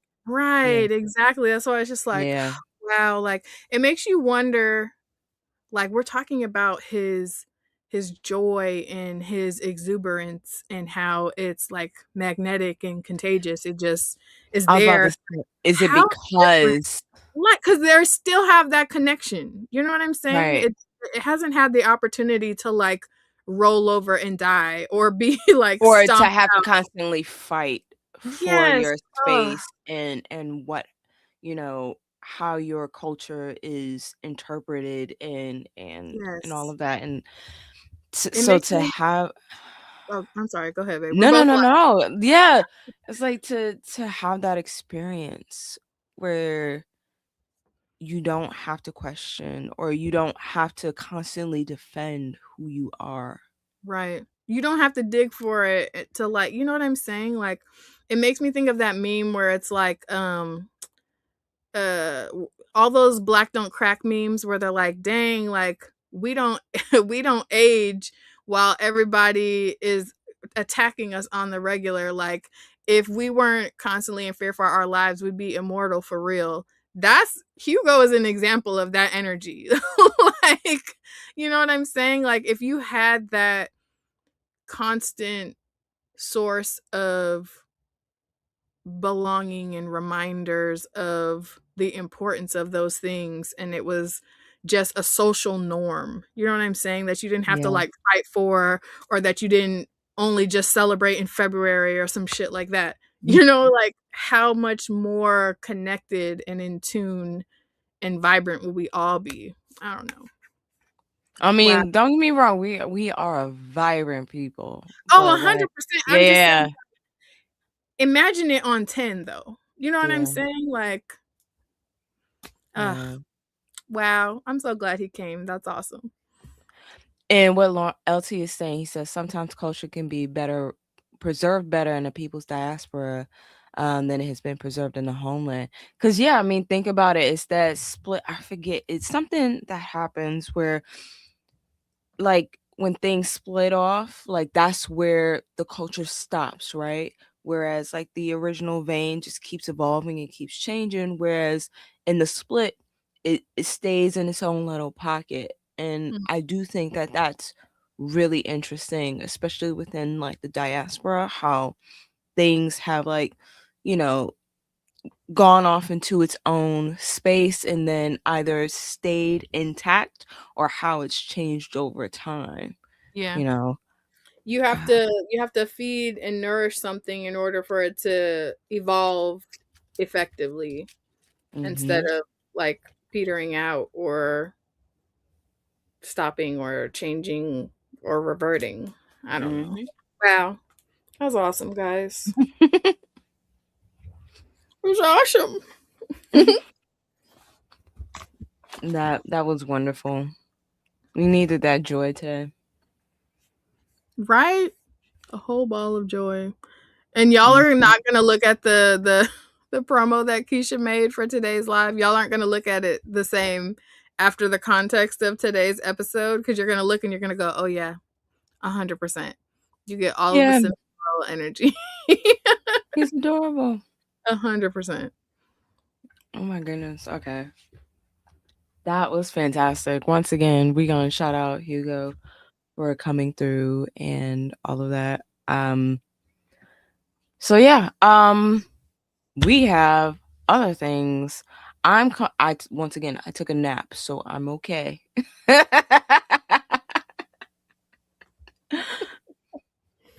Cuz there are some things that I think we do need to talk about, and we got to show off what we've got. It's been a while since we've done polls. Facts. Cause we be having guests and shit. Oh, yeah. We be booked and busy and shit. No, I'm playing. I'm just being extra. But for real though. Yeah. Um yeah, so right now, okay, a couple of things, a lot of things have happened since our last show. And we talked about it on shout out to Room Full of Blurs, Yes. We love you down. that's our love. And we were on there on Sunday talking about it. After our Um Virtuous Con panels. right, we have to talk about that. That was fun. Oh my goodness. I guess we should start with Virtuous Con first cuz I feel like that was like the one of the best things that happened last weekend. So, I'm gonna give it to you. How was No, your not either experience? because we gonna give it to Big Key, not the little one. Because our girl did her solo panel with celebrity guests. So Oh I'm gonna my give you the floor, my good sis, and tell the people what they need to know. Okay. Okay. All right. This is not gonna So, hype herself up, but I'm gonna do it every time. Every time. um, so I had the two panels on Sunday. Well, first, I was in a bunch of panels on Saturday. It was absolutely amazing. Rachel says it in the comments too. Virtuous Con was so smooth. If Yeah. you ever get a chance to do it next year, um, please We'll have more of do a campaign Virtuous to Con. remind people ahead of time. Yeah, that was such a phenomenal time. I don't know what platform they did this on, but what I thought was gonna be Virtuous Con, it just like blew my mind in terms of creativity, in terms of how organized it was, how easy it was to move on the platform and through the con. Um, I went to some great panels on Saturday. Um, Shout out to Melanin Minds, Tashi. She was on a panel with Stephanie Williams, TJ Sterling, Ray Comics. Who else? David F. Walker. Like they all did a panel talking about resistance in comics, and that one was amazing. I went to another panel. It was on Saturday morning around 11. I forget the name of it, but it's a bunch of academics, and they were talking about how they were being authentic in academic spaces and still thinking about Black futures and all of that stuff. That was a great panel that I came out with. A lot of notes. I believe Dr. Jen Jackson was on that one. Um, so yeah, Saturday was just like taking in everything and going to all of these really cool panels. And then Sunday, I had this amazing opportunity to do the panel Slay of Words with Peter Jelly Clark, Nicole Glover, and Leslie Penelope. And we talked about resistance in literature. Tea. Yeah. If you haven't Yeah. read any of those authors, like immediately. Phenomenal. Oh, Yeah. They all dabble in historical fantasy or yes, LT said, base "Come on, Doctor Hot Havoc, give us that like yeah, dissertation, sis." it was wonderful. It was genuinely wonderful. Um that panel I was scared out of my mind, but it was really, really good. I really enjoyed the time there. So um and then our panel on Sunday, we went to shout out to Kira again. She, put us on this panel. Yeah, and it's Why Are Indies Your Side Piece? And that one basically trying to get people to read and to invest in indie comics. And that one was phenomenal. We ended up going over and going to Roomful of Blurs later on that same night and having like this great discussion to continue about it. We were talking about recommendations, flexing just a little bit, just a tiny bit, who had what in their collection, you know? No, I've never seen Keisha flex so hard. Never. And I was here for. I did have to call her out because I'm like, girl, we supposed to be giving recommendations to new people who needed a list, and she was like, Look, I got. You can't get this, but I got this, and it's okay, in I this. ain't saying like that, but I definitely was like, I worked my ass off for this one comic. People don't know I have it. Okay, it was one comic that I did that on. It So was people one gonna that she know. talked about, and then she politely took the other two that were also like that off of her pile after I said. And did. But now, Oh, we had great conversations around indie comics and what happened with DC Comics and the milestone, in the leak. Dakota incident. Yep, and that leak. We had a conversation around that. Yeah. And then the whole Comics Explained situation that happened last week. So much has happened in comics. Yeah. Yeah, but all in all, I had a really good time. I'm gonna keep it good right now so we can talk. But then there was that one panel that I told y'all that I was gonna go to and did. Yeah. Ooh, see, we're gonna have to run that back Mhm. because I need the tea on that. Ooh, okay, hold on. LT says, "Man, y'all gonna show him what JJ did?" Nope, we're absolutely not. That was an exclusive for the Riot royalty. So if you're curious who JJ is, it's John Jennings. And our top tier, our highest tier of Pink Riot Patreon subscribers were treated to a sneak peek of the art that he created for us. And it's nothing less than stellar. Yo, And he keeps sending us more stuff. he sent us more today. And my immediately was like, oh shit. Yeah. Like he told us what his vision was, but it was kind of vague. And I think he did that on purpose to like blow our minds because there is another picture that just I was like, oh, this is wonderful. Yeah. This is wonderful. And so Riot Royalty is gonna see that tomorrow morning. Yeah. But we have to keep like we have literally been like chomping at the bit to share these things with y'all, but we had to like make the top tier I don't want to say top tier because every tier we love you down, but we had to leave some perks for the higher tiers. So they got to see it first. We will be revealing more once we have mock-ups of how you guys will be able to get some of this art in terms of merch from us. But Yeah, for right now, it's a Sweetquit for the Riot royalty peeps. Shout out to y'all. Oh my goodness. Yeah. He is putting his foot in these designs. Like so casually, he just randomly just dropped it in our DMs, like, "Oh yeah, by the by." I'm like, Right. and the He's like, way you can that, use this one for patches and stuff. Like what? right, I'm like, sir. Oh man, yeah. I was in a meeting when I seen that message because I didn't see it on IG. Because y'all, the way that this is my public service announcement. The way that we would love for one of you beautiful humans to be our behind the scenes Pink Riot Rager, because we're trying to, we've been doing this thing for over a year on our own, and we know how far Pink Riot can go and what we want it to do. But there's nothing wrong with recognizing you could use some help. We need a third. We need a third.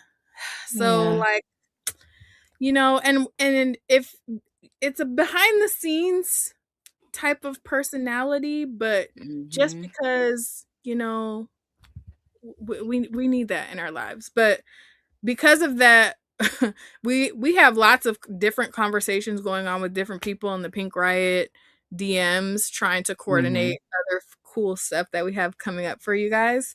And we've kind of just got to a place now where it's like, okay, I know which conversations I initiated, and I know which group chats I'm responsible for keeping up with. And then Keisha has her separate things. So throughout the day, we get like hella DMs from all these different respective conversations. And sometimes it's a little hard to keep up with. So I didn't even see where John dropped it in our DMs. And then Keisha promptly sent me a text. And the way that my notifications show up, I just see her with all of these emojis, and I was like, "Oh shit, what is this?" I literally in a meeting at work.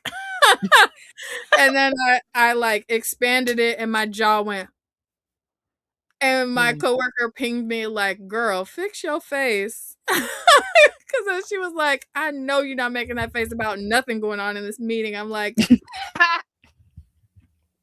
"You are absolutely right. Let me gather my shit all the way together." But yes, so exciting things happening Yeah, in the very excited. secret. Oh my goodness. Yeah. Um, but yeah, I guess So, we we getting back on track. Sorry, we totally side railed. But right. one of the other things we talked about on Room Full of Blurs when we visited was this situation of the leak with the Dakota incident, and there were Mhm. some rumblings about potentially organizing for boycotts and things like that. And once we have more information, we'll definitely be sharing that here. But just know things are brewing, because we want to Yeah. be integral in the change that we want to see. So, Yeah. but There because of that, we also decided that at the very bare ass minimum, we should be supporting the books yeah. right now until we figure out the best way to organize otherwise. So your But girls definitely pulled up and copped comics accordingly. yes. Yo, can I just say one thing? Typically at my comic book shop, remember I'm in Central Massachusetts, so they very rarely sell out of comics. Typically you can get things like a day later. Yeah. There were no copies of the Dakota incident in my Yeah. comic shop. Like if I did not pre-order, I wasn't getting one. Yeah. I There were wasn't absolutely able no to, copies. and that's beautiful, especially considering the Yes. area. Yeah. My comic shop wasn't sold out, but I also did go right on the day. And also, my comic shop's in Oakland, so I know they knew to pull up and Yeah. order a lot of copies of that. But it was to the point where I wasn't able to pick up all of the variants. One of the variants was already sold out, and I don't want to believe that this is another type of sabotage, but the variant that I was most excited about had Rocket. on the Yeah. cover. It's Mhm. the E cover, and it was a foil variant. And so, Mhm. my variant Vixen spidey senses was tingling. Like, I definitely had that immediately on the pre-order. Before I knew I was going to be buying multiple copies, that was like my solo copy that I Mhm. had pre-ordered. So after all of this, it's like, you know, Cape and Cowl closes their, when they say final order cutoff is a cutoff. So I was like, okay, I have to make sure that I pull up on the day to get any other variants. But yeah, they were, so I had to call them because I got home and I was like, where's my, and then I looked at another cool thing that they do with Comic Hub is Tuesday evening, they send me an email like, hey, it's Cape and Cal. You have these books that showed up for you from your Mhm. pre-orders. We can't wait to see you to come and pick them up. So I'm checking my email and I'm like, it's not there. But I can look in Comic Hub and see what things I submitted to order. So I'm like, okay, I Mhm. see it's there.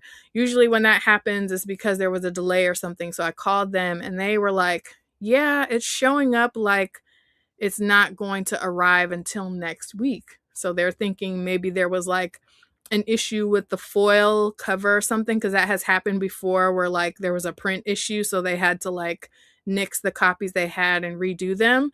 But I also Mhm. was kind of just like, I feel That's like suspicious. that's weird. That's suspicious. You know what I mean? So I'm just like, Mhm. the way that I went into panic, because I was like, that was the variant that I was most excited for. So I was like looking to see where else I could cop it from. But I was like, it's not a ratio variant. So why wouldn't I have been able to, you know what I mean? So, Yeah. and everywhere else that I was looking, oddly enough, we're saying like April.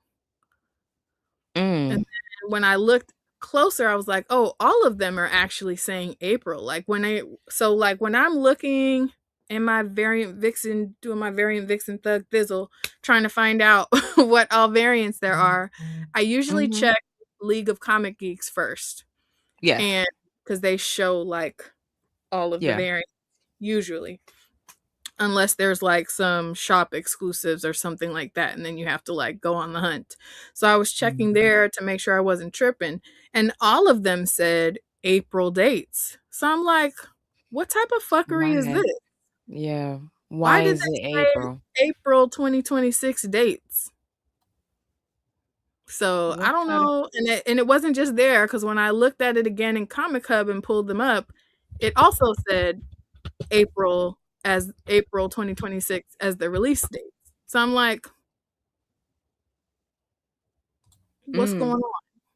Are you seeing what I'm saying? I'm like, Yeah, no, the fuck actually, is this? okay, so Midtown Comics in New York, it's coming out next week on March 4th. Mm-hmm. Why wouldn't they come out?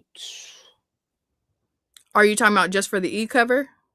Yeah, just the e-cover. Yeah, just the e-cover is showing up for next week, so which is why I was like, Mhm. okay, maybe they're right. Maybe there was some like print error or something with the foiling. But looking at all of the Dakota incident issues in Comic Hub, it said April date.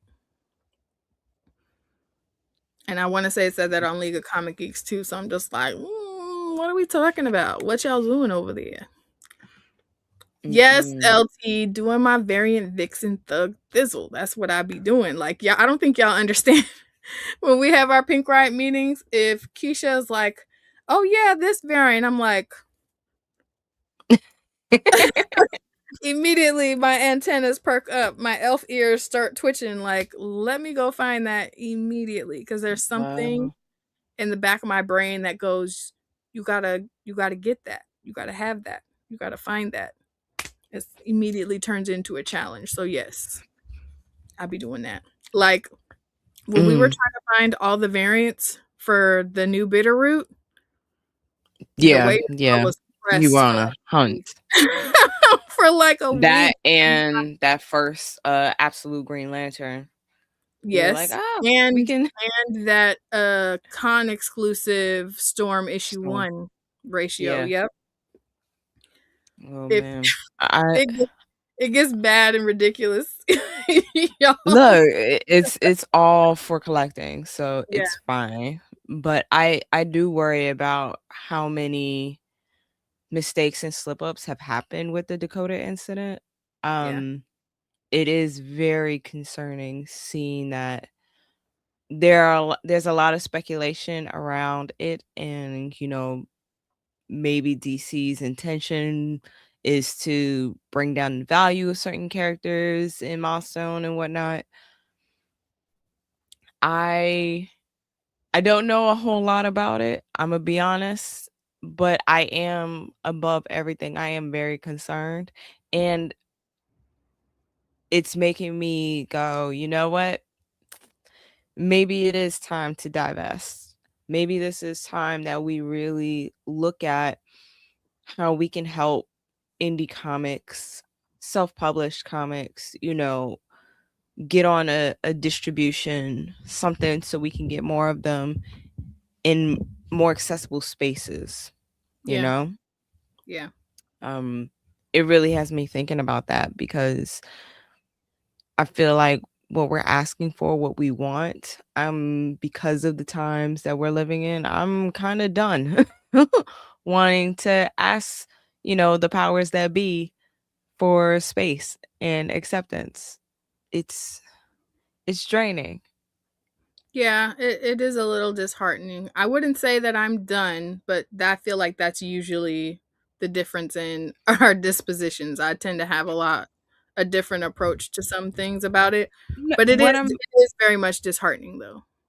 Yeah, like I'm not saying don't buy the comics. I'm Yeah, also we're not saying saying, that yeah, yet. I'm not saying that. I'm saying, if there's a black and brown writer, artist, creator that we're gonna support, we're gonna show up for them no matter what. But Yeah, I'm also not gonna ask for anything else from from that's them. We're see gonna put our one thing we efforts. will always do is learn from somebody else's efforts before we, you know what I mean? And Mhm. I know that you like participated in some of the bookish boycotts that have happened over the past couple of years. We both have. Mhm. And Mhm.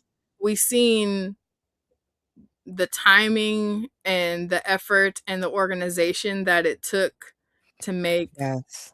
some measure of improvement and to even bring, these publishers to the table to talk about the potential for what it would look like. And it really took a centralized effort with a clear cut mission, clear cut requirements, and a Yeah. clear understanding of what the fuck the assignment was for everyone participating Exactly. in the boycott. You can't have a willy nilly fast and loose situation where it's like, oh, I think people are boycotting. No, you have to make it very clear what's going on. And it was wild. Like those were Yeah.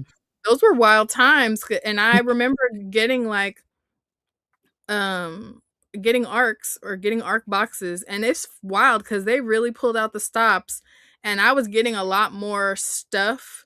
Like I usually get a pretty steady stream of stuff, but the number of things that I received during the time of that where it was just like, well, won't be unboxing that, well, won't be Mm. sharing that, because it was like, so we Yeah. were boycotting, and we did it in a way where it was clear that that's what's happening, because it wasn't like, oh, I'm just not going to post it. It was like, oh, I'm going to still do my book mail. I'm just going to tell you I did get something from them, but I'm just not Yeah. sharing it because we boycotting. Like it Yeah. was there wasn't And anything short and sweet or no, vague people were about very loud yeah, about what was gotten and what wasn't. And another thing that worked was the fact that it wasn't just content creators that were doing it. It was also bookish companies that got yeah, involved. It was indie booksellers that got involved. It was like the entire bookish community that got around it. And so yeah. like, So it we've seen how it works, and like we've seen yeah, what it takes. change can happen, but Yeah. I also, and this might offend some menses, Mm, um, mm, it's the fact that because a lot of the bookish spaces were predominantly women, you know, we were able to get a lot of those things done because it wasn't a conversation of, oh, well, this is just the way things are. or Yeah. let's get this little crumb. It's like, nah, we need to affect change. Let's do it. And so all of these women, non-binary folks, queer folks, we all got together and said, we are this marginalized group. Let's fix this. It was You also know? really beautiful to see the allies pulling up too Yeah. and standing on business about it. You Yeah. know what I mean? Like, so yeah. Oh, I missed this. Sorry, LT. He says, but to be clear, I'm doing it less as a boycott and more so doing it just to support the type of creators and stories I want to see and see thrive. And Yeah. that's fair. Because we literally, like, I want to say like 7 or 8 months ago or something like that, Keisha and I had a conversation about what our comic book buying looked like and being Mhm. more strategic in terms of like what do we really want to see in our respective collections like years from now, what's going to really matter versus what have we kind of just been buying because it was new that was out or whatever, like what's really going to matter to us later. And it I still buy quite a lot of stuff, but it's been cut down substantially from what it used Mhm. to look like. And it's more intentional about, which creators we 1,000%. want to support and what we want our collections to look like at the end of the day versus a keeping up with the Joneses or whatever the newer thing is. That's why you'll see us be like, oh, we did that first 3 and we seen and it's gonna stay right where it's at. Or Mhm. hey, oh, this seems cool, but if I'm gonna read it, I can wait for the trade. Or, Yeah. like that maybe this is one that I wait until I can get it from my library. Yeah. You know, I so we feel you like on that too. Yeah. I'm finding that with my collection, I am diving. I mean, I already was well into indie comics, but just finding more Black women, more women of color. Yeah. It's you're not really seeing that in mainstream. And Yeah. so, and shout out to Tashi once again, Melanin Mind. She has she recently put up a list of Black women in comics. I have a list of Black women in comics on my blog. Like, I am between 2025 and like now, just what I want to see in my collection is not, unfortunately, it's not in mainstream. So it kind of does suck when you see how everybody is talking about what's new and it's like, that is not us. Right. Yeah, like isn't that so nice for y'all? Cuz Right. what I'm not seeing is myself represented. Right. Yeah. It's kind of saying like struggle is up my like Period. Yes, period. And can't do the new. makes it like that much more important when you have other things that come out and it's like unapologetically, no, this is exactly what this is. Yeah. You know what I mean? Yeah. Um, we are like already at our 2 hours. Are we gonna save our pulls for next episode, or what are we feeling like? I don't have a large list, but I'm also I well, have damn. I have 3 weeks worth of pulls because you figure I was on vacation and we hadn't really done pulls for a minute. So it's a short box. A full short box. Mind you, there are some chunky hardcovers in there. But it's just shy of it's like 75% of a short box. Hmm. Yeah. It's 3 weeks. Can That we don't mean acknowledge that 3 weeks it's you and it's 3 weeks. Okay, I'm gonna it's frame it me as and it's that. 3 weeks It's you and it's 3 and weeks. half of it is trades. And some of them are chunky hardcovers. So All right. That mhm. and LT, I don't appreciate that. LT said, LOL, a full short box is about to be a long box. It's not. Hold on. Y'all about to get on my nerves because what you're not about to do Be is careful picking that up. I That will. I sound will. heavy. It is heavy. It is heavy. Oh, LT is and we need a Saturday edition. And just come on live on a Saturday for an hour and just You know what? I'm bring not showing you shit. Forget y'all. Damn it. I got 2 boxes. Thank you, Brayburn. It's been almost a month. Yeah, that's what we said. It's you and it's been 3 The weeks. fact that it's almost been a month and the box is not full, I think is saying a lot.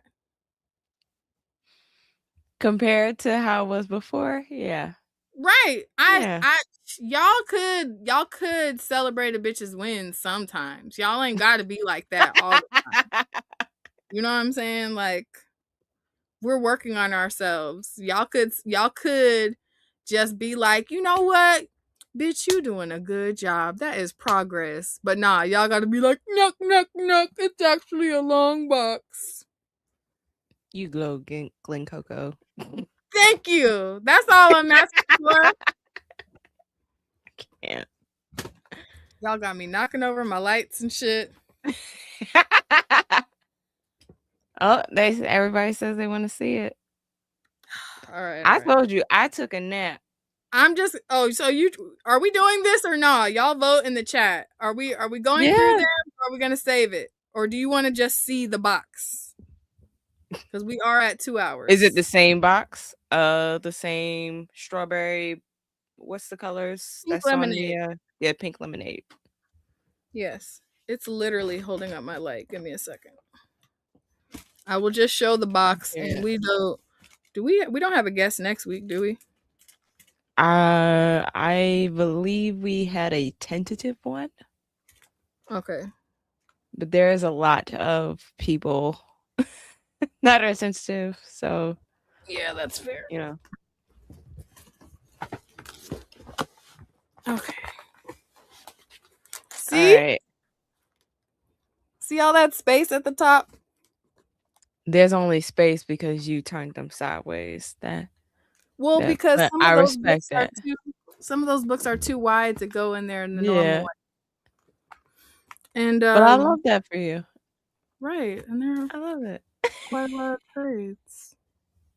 See, I only have I don't even have I have an Otaku Noir box. Oh, period. Yeah. I went and got myself. Come on with the little light shimmy. Yeah. You say, yeah. You know what? Hell yeah. Yeah. Yeah. I went and accosted them on Threads when I saw a picture of the horror box that they have. Come on, accosted them. Yes, very. All your boxes. No, immediately I was like, I want that box. How do I get that box specifically? And they sent it. Hold on. It's up there. Just turn your camera off and grab it. Since I just lifted this heavy ass box, you can go. Y'all, she got to turn her camera off because if y'all seen how that thing is hanging, I can't with you. We have to change the rating on the episode. We saved that for the Pink Riot OnlyFans. Period. There's a lot of motion back there. Yeah, no, this is the box. Oh wow, and that's super really creepy, cool. right?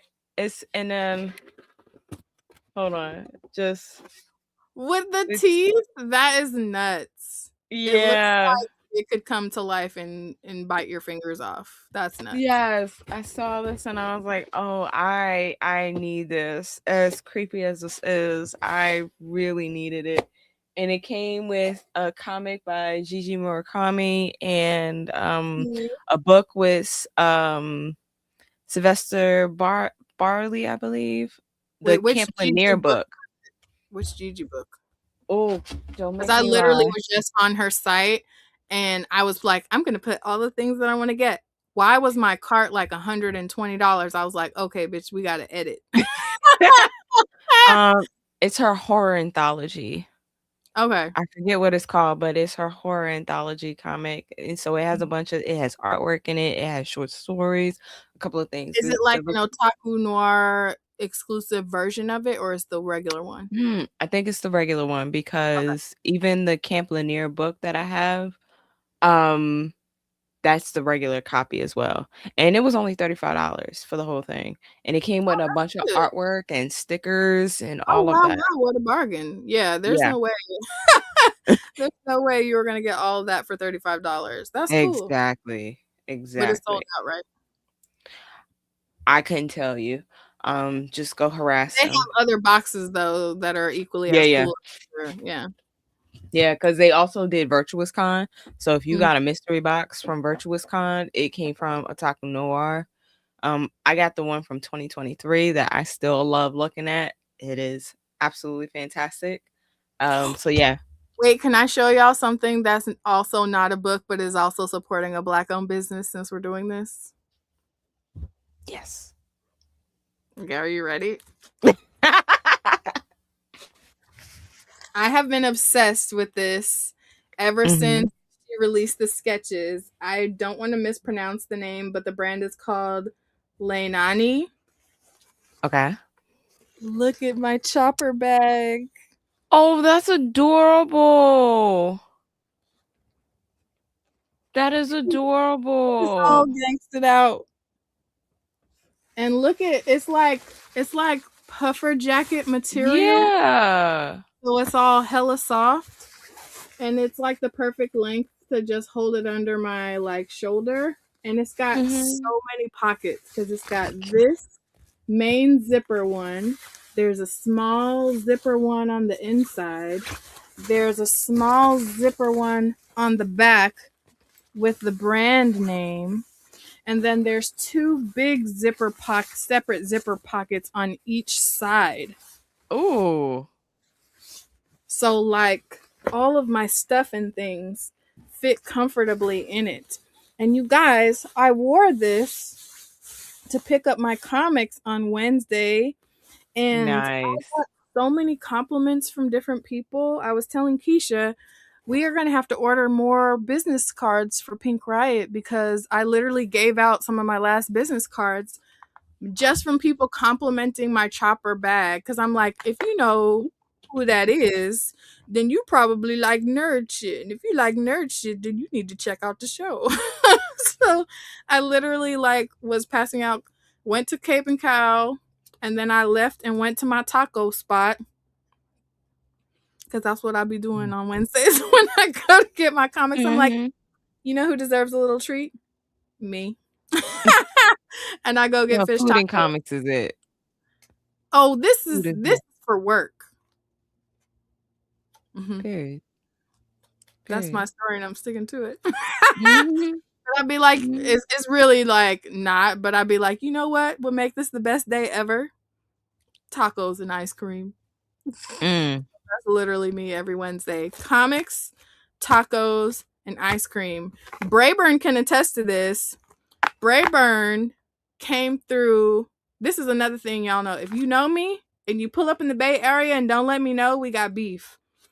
Brayburn let me know they were going to be here, and I took them to my favorite taco spot. And they're actually the reason why I discovered the ice cream spot that's in the same area. And now that's where I'm at every Wednesday. Mm. And they know that ice cream. Oh my gosh. We were literally sitting Mhm. there and I'm like eating it. And I kept saying out loud how good it was and didn't even realize because I was just like, damn, this is good. But yeah. Oh, that's So dope. shout out to Brayburn for pulling up in the Bay and going to have dinner with me, period. But yeah. Yes. See? They confirmed. Delicious. Oh, nice. That sounds like the breakfast spot that's across the street from my comic book shop. The best French toast I've ever had is Yeah. there. And so, like, every once in a while, me and hubby will go get some food from there, eat, and then go. Like, there's this otaku spot that's right next door where they have Mhm. like open space to play video games and card games and all that stuff. Go in there for a little bit and then go into the comic book shop. Yeah. You got to make a day of it. Yes, You literally, I'd be understand? like, you know what? I'm outside. I'm dressed. I'm looking like a Right. person. Y'all, I work remote. I have a 9 to 5, but I work remotely. So I have meetings and stuff, but it's usually like business on top and pajamas on the bottom. So if I actually get like fully dressed and go somewhere, oh, we making That's several special. stops. Oh, Ajira Oh, says, period. Okay, you know, listen, you know, you got my number. I know I better get a text so we can pull up because I'm gonna take you to the same spots. I'm a cheap date. We're gonna have tacos and ice cream, so you can hear what I'm talking about. I don't want to blow the spot up and have people trying to find me on a Wednesday, but I'll tell you where I be going. oh my goodness. But yeah, All right. so are we doing? I do feel like okay. I'll just show Your favorite of the week. my favorite. Mm-hmm. Dang. All right. So let's do this next week. Uh-huh. Yeah. Let's do this next I do week. want to say okay, some Black History Month centric things that you can get. Yeah. We got Stamped from the Beginning, Yeah. the graphic novel. Yeah. I got that from my kid a few months ago.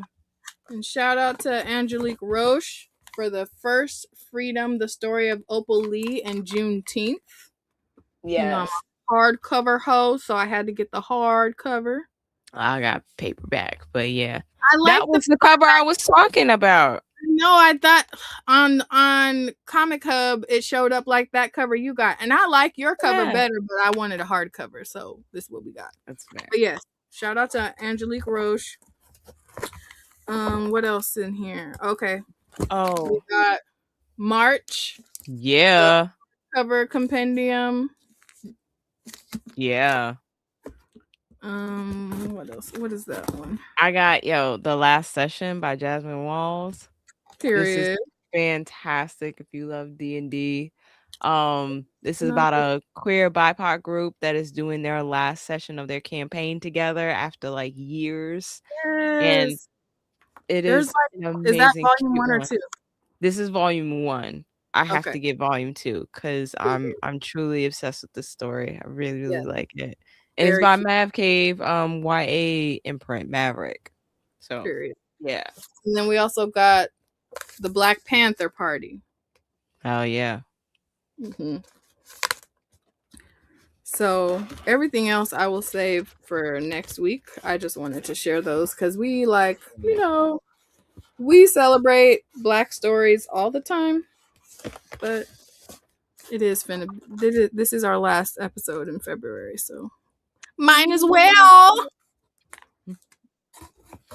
Oh, and I will say, if you guys have any time on Saturday, I think Sister Sci-Fi's graphic novel club, like they're meeting this Saturday, and they're gonna be doing Brielle and the Bear. That is such a Volume cute 1. one. Yeah. I can't wait for volume 2. Oh my gosh. It's so Yeah. cute. And the creator for that is a sweetie pie. Yes, I've been following them online, like You on buy Threads. that? Huh? Did you buy that? Yeah. Y'all, Keisha don't listen to me when I talk. Oh, okay. I have no idea. Nope. I didn't. Whatever you told me, I forgot. I pre-ordered a copy and then got Oh. Well, I wanted to go to the what you call it this Saturday. That's fair. Yeah. Mm-hmm. That's totally fair. See? What was I gonna say? Yeah, but thank you guys for coming through and showing love and helping us celebrate Hugo. And if you haven't already, Run and Go Cocktails of the Orishas.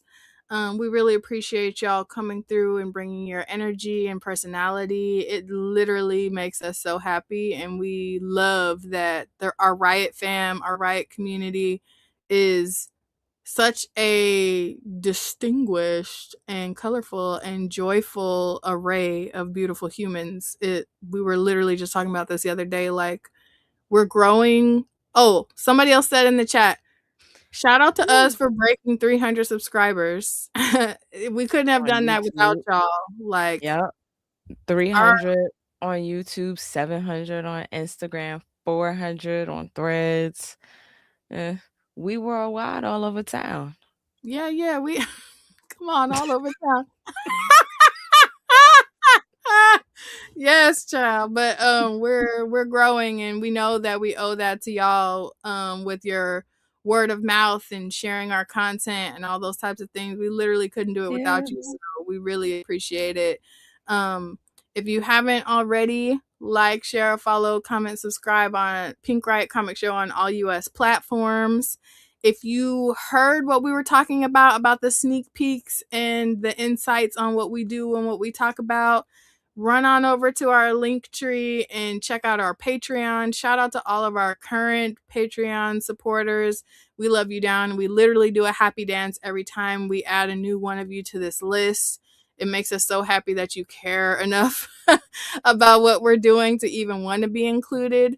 We want to definitely encourage everyone who's already a Patreon subscriber / supporter to make sure you check out what's going on over there so you don't miss out on so you don't miss a third column. Top Yeah, like knowledge, hold on, we're gonna bring okay? that back because we are Yeah, in the third yeah. column.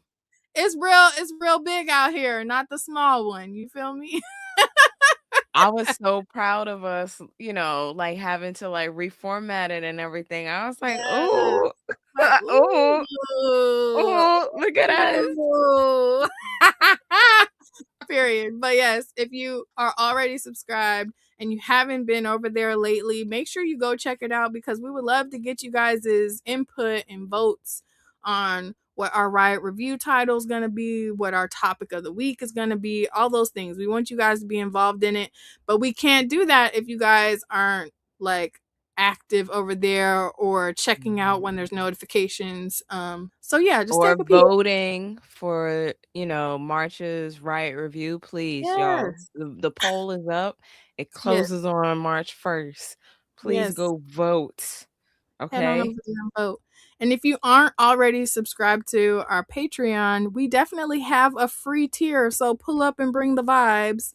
And if you want to have access to the exclusive sneak peeks and previews in our Riot Royalty chat, we have an exclusive group chat because it's just easier to communicate with our big spenders over there. But if you want to be a part of that and you want to catch the sneak peeks and all of that, there are paid tiers to the Patreon, but again, you ain't got to ride to kick it. You could really come through, and we would love you just as much for being a free subscriber. If you like today's episode and you want to check out more, this was one of a series that we're doing where we're celebrating all of the Megascope titles and interviewing their artists and creators. So if you like today and you felt it was insightful and you want to learn more about Megascope titles, scroll up and check out some of our other previous interviews. If you just like the key aspect of it, child, we do that every episode. So scroll up, scroll down, check out another one. If you ain't got time to watch it right now, that's okay. Just click play all and let them run in the background because I guarantee you those views benefit us either way. And if you want to hear what we're talking about, you can totally do that and not have to sit and watch because we're definitely a podcast. We's a podcast. And you can check us out where most podcasts are, notably on Spotify, but there's a whole bunch of other ones. So if there's like a podcast network or platform that you prefer, just search Pink Riot and we're probably over there because it's literally hundreds of them. Keisha is good like that.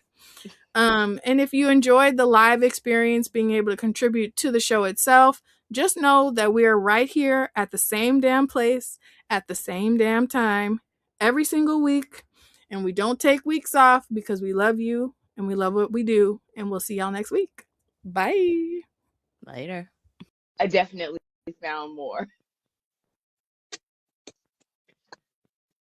All right. How many variants are there? 11. Damn. Go ahead. No.